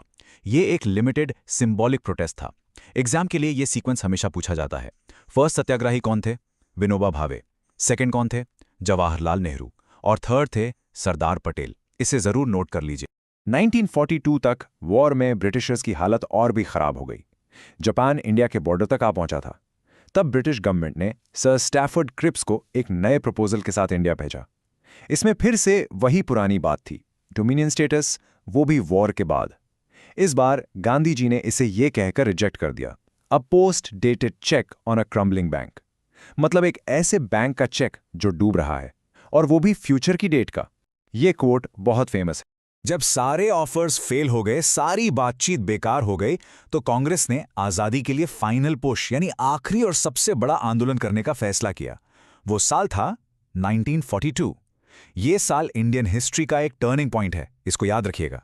8 अगस्त 1942 को ग्वालियर टैंक बॉम्बे में क्विट इंडिया रेजोल्यूशन पास हुआ। यहीं गांधी जी ने अपना फेमस स्लोगन दिया, डू और डाई, करो या मरो। लेकिन अंग्रेजों ने इस बार बहुत तेजी दिखाई। अगले ही दिन 9 अगस्त की सुबह गांधी जी समेत सारे बड़े लीडर्स को अरेस्ट कर लिया गया। अंग्रेजों को लगा कि लीडर्स को पकड़ लेंगे तो आंदोलन खत्म हो जाएगा, लेकिन इस बार उल्टा हुआ। ये आंदोलन एक लीडरलेस स्पॉन्टेनियस मूवमेंट बन गया। अब इसकी लीडर थी आम जनता। कुछ जगहों पर तो ब्रिटिश रूल खत्म करके पैरेलल गवर्नमेंट्स भी बनाई गईं, जैसे बलिया, तामलुक और सतारा में। ये जगहों के नाम मैचिंग टाइप क्वेश्चंस में आते हैं। अब आते हैं अपने तीसरे सेक्शन पर, देखिए, क्विट इंडिया मूवमेंट ने ब्रिटिश शासन की नींव हिला दी थी। अब हम आज़ादी के बिल्कुल करीब पहुंच गए हैं। इस फेज में घटनाएं बहुत तेजी से होंगी। अब फोकस फ्रीडम स्ट्रगल से ट्रांसफर ऑफ पावर पर शिफ्ट हो जाएगा। आज़ादी तो सामने दिख रही थी, लेकिन साथ में बंटवारे का साया भी गहरा हो रहा था। इससे बचने के लिए 3 आखिरी कोशिशें हुईं। पहला, CR फॉर्मूला, जिसे जिन्ना ने साफ मना कर दिया। दूसरा, विवेल प्लान और शिमला कॉन्फ्रेंस। ये इसलिए फेल हुआ क्योंकि जिन्ना की एक ही जिद थी कि वाइसरॉय की काउंसिल में जितने भी मुस्लिम मेंबर होंगे उन सबको सिर्फ मुस्लिम लीग ही चुनेगी। कांग्रेस इसके लिए तैयार नहीं थी। और आखिरी कोशिश थी 1946 का कैबिनेट मिशन। इसने पार्टीशन को रिजेक्ट किया और एक यूनाइटेड इंडिया का प्लान दिया। शुरू में सबने मान लिया, पर बाद में मुस्लिम लीग इससे भी मुकर गई। इसके बाद बंटवारा लगभग तय हो चुका था। जब ये सब इंडिया में हो रहा था, सुभाष चंद्र बोस देश के बाहर से आज़ादी के लिए लड़ रहे थे। उन्होंने आज़ाद हिंद फौज यानी इंडियन नेशनल आर्मी को रीऑर्गेनाइज किया। वैसे इसका original idea captain Mohan Singh का था। बोस ने सिंगापुर में provisional government of free India भी बनाई। वॉर के बाद INA के सोल्जर्स पर रेड फोर्ट में ट्रायल चला। जिन 3 ऑफिसर्स पर ट्रायल चला, PK सहगल, शाहनवाज खान और GS ढिल्लों, और उनके लॉयर्स के नाम भुला भाई देसाई, तेज बहादुर सप्रू, जेल नेहरू, ये एग्जाम्स में डायरेक्ट पूछे जाते हैं। द रिन म्यूटनी यानी रॉयल इंडियन नेवी का विद्रोह ब्रिटिश राज के ताबूत में आखिरी कील साबित हुआ। इसने ब्रिटिशर्स को दिखा दिया कि अब वो इंडियन फोर्सेस पर भी भरोसा नहीं कर सकते, जिनके दम पर वो इंडिया पर राज करते थे। इसके बाद इवेंट्स बहुत फास्ट हुए। इंटरिम गवर्नमेंट बनी, फिर लॉर्ड माउंटबैटन वाइसरॉय बनकर आए और उन्होंने पार्टीशन का प्लान पेश किया, जिसे माउंटबैटन प्लान कहते हैं। और फाइनली 15 अगस्त 1947 को इंडिया आज़ाद हो गया। 15 अगस्त 1947 आज़ादी का सूरज तो उगा, लेकिन अपने साथ बंटवारे का अंधेरा भी लाया। चैलेंजेस अभी खत्म नहीं हुए थे, बल्कि अभी शुरू हुए थे। लाखों रिफ्यूजीज, सांप्रदायिक दंगे और इन सब के बीच 500 से ज्यादा रियासतों को एक करके इंडिया नाम का एक देश बनाना था। इस सेक्शन में हम 2 सबसे बड़े चैलेंजेस को देखेंगे। पहला, देसी रियासतों का इंटीग्रेशन, और दूसरा, बची हुई फॉरेन कॉलोनीज को भारत में शामिल करना। आज़ादी के समय अंग्रेजों ने 500 से ज्यादा देसी रियासतों को ऑप्शन दिया, इंडिया से जुड़ो, पाकिस्तान से जुड़ो या आज़ाद रहो। ये इंडिया को टुकड़ों में बांटने की एक साजिश थी, लेकिन इस साजिश को नाकाम किया इंडिया के लौह पुरुष सरदार वल्लभ भाई पटेल ने। ज्यादातर रियासतें तो मान गईं, लेकिन 3 स्टेट्स ने बहुत परेशान किया, कश्मीर, जूनागढ़ और हैदराबाद।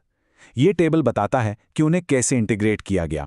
कश्मीर ने इंस्ट्रूमेंट ऑफ एक्सेशन साइन किया जब पाकिस्तान ने हमला कर दिया। जूनागढ़ में रेफरेंडम यानी जनमत संग्रह हुआ, और हैदराबाद के निजाम जब नहीं माने तो ऑपरेशन पोलो नाम के मिलिट्री एक्शन से उन्हें शामिल किया गया। मेंस एग्जाम्स के लिए ये टॉपिक बहुत ही ज्यादा इंपॉर्टेंट है। आज़ादी के बाद भी इंडिया में कुछ फ्रेंच और पोर्चुगीज कॉलोनीज थीं। फ्रेंच कॉलोनीज में आते थे पौंडुचेरी, चंद्रनगर, माहे, कराईकल और यानम। अच्छी बात यह थी कि 1954 तक ये सभी टेरिटरीज पीसफुली यानी बातचीत के जरिए इंडिया का पार्ट बन गए। इन्हें आज हम पुडुचेरी के नाम से जानते हैं। तो ये थी हमारी आज़ादी की कहानी 1930 से 1954 तक। हमने देखा कि कैसे हमने आज़ादी हासिल की और एक नए देश का निर्माण शुरू किया। लेकिन हम आपको एक सवाल के साथ छोड़कर जा रहे हैं। क्या भारत का विभाजन यानी पार्टीशन एक ऐसी राजनीतिक सच्चाई थी जिसे टाला नहीं जा सकता था, या ये एक ऐसी भयानक ट्रेजेडी थी जिसे हमारे नेता चाहते तो रोक सकते थे? इस पर जरूर सोचिए।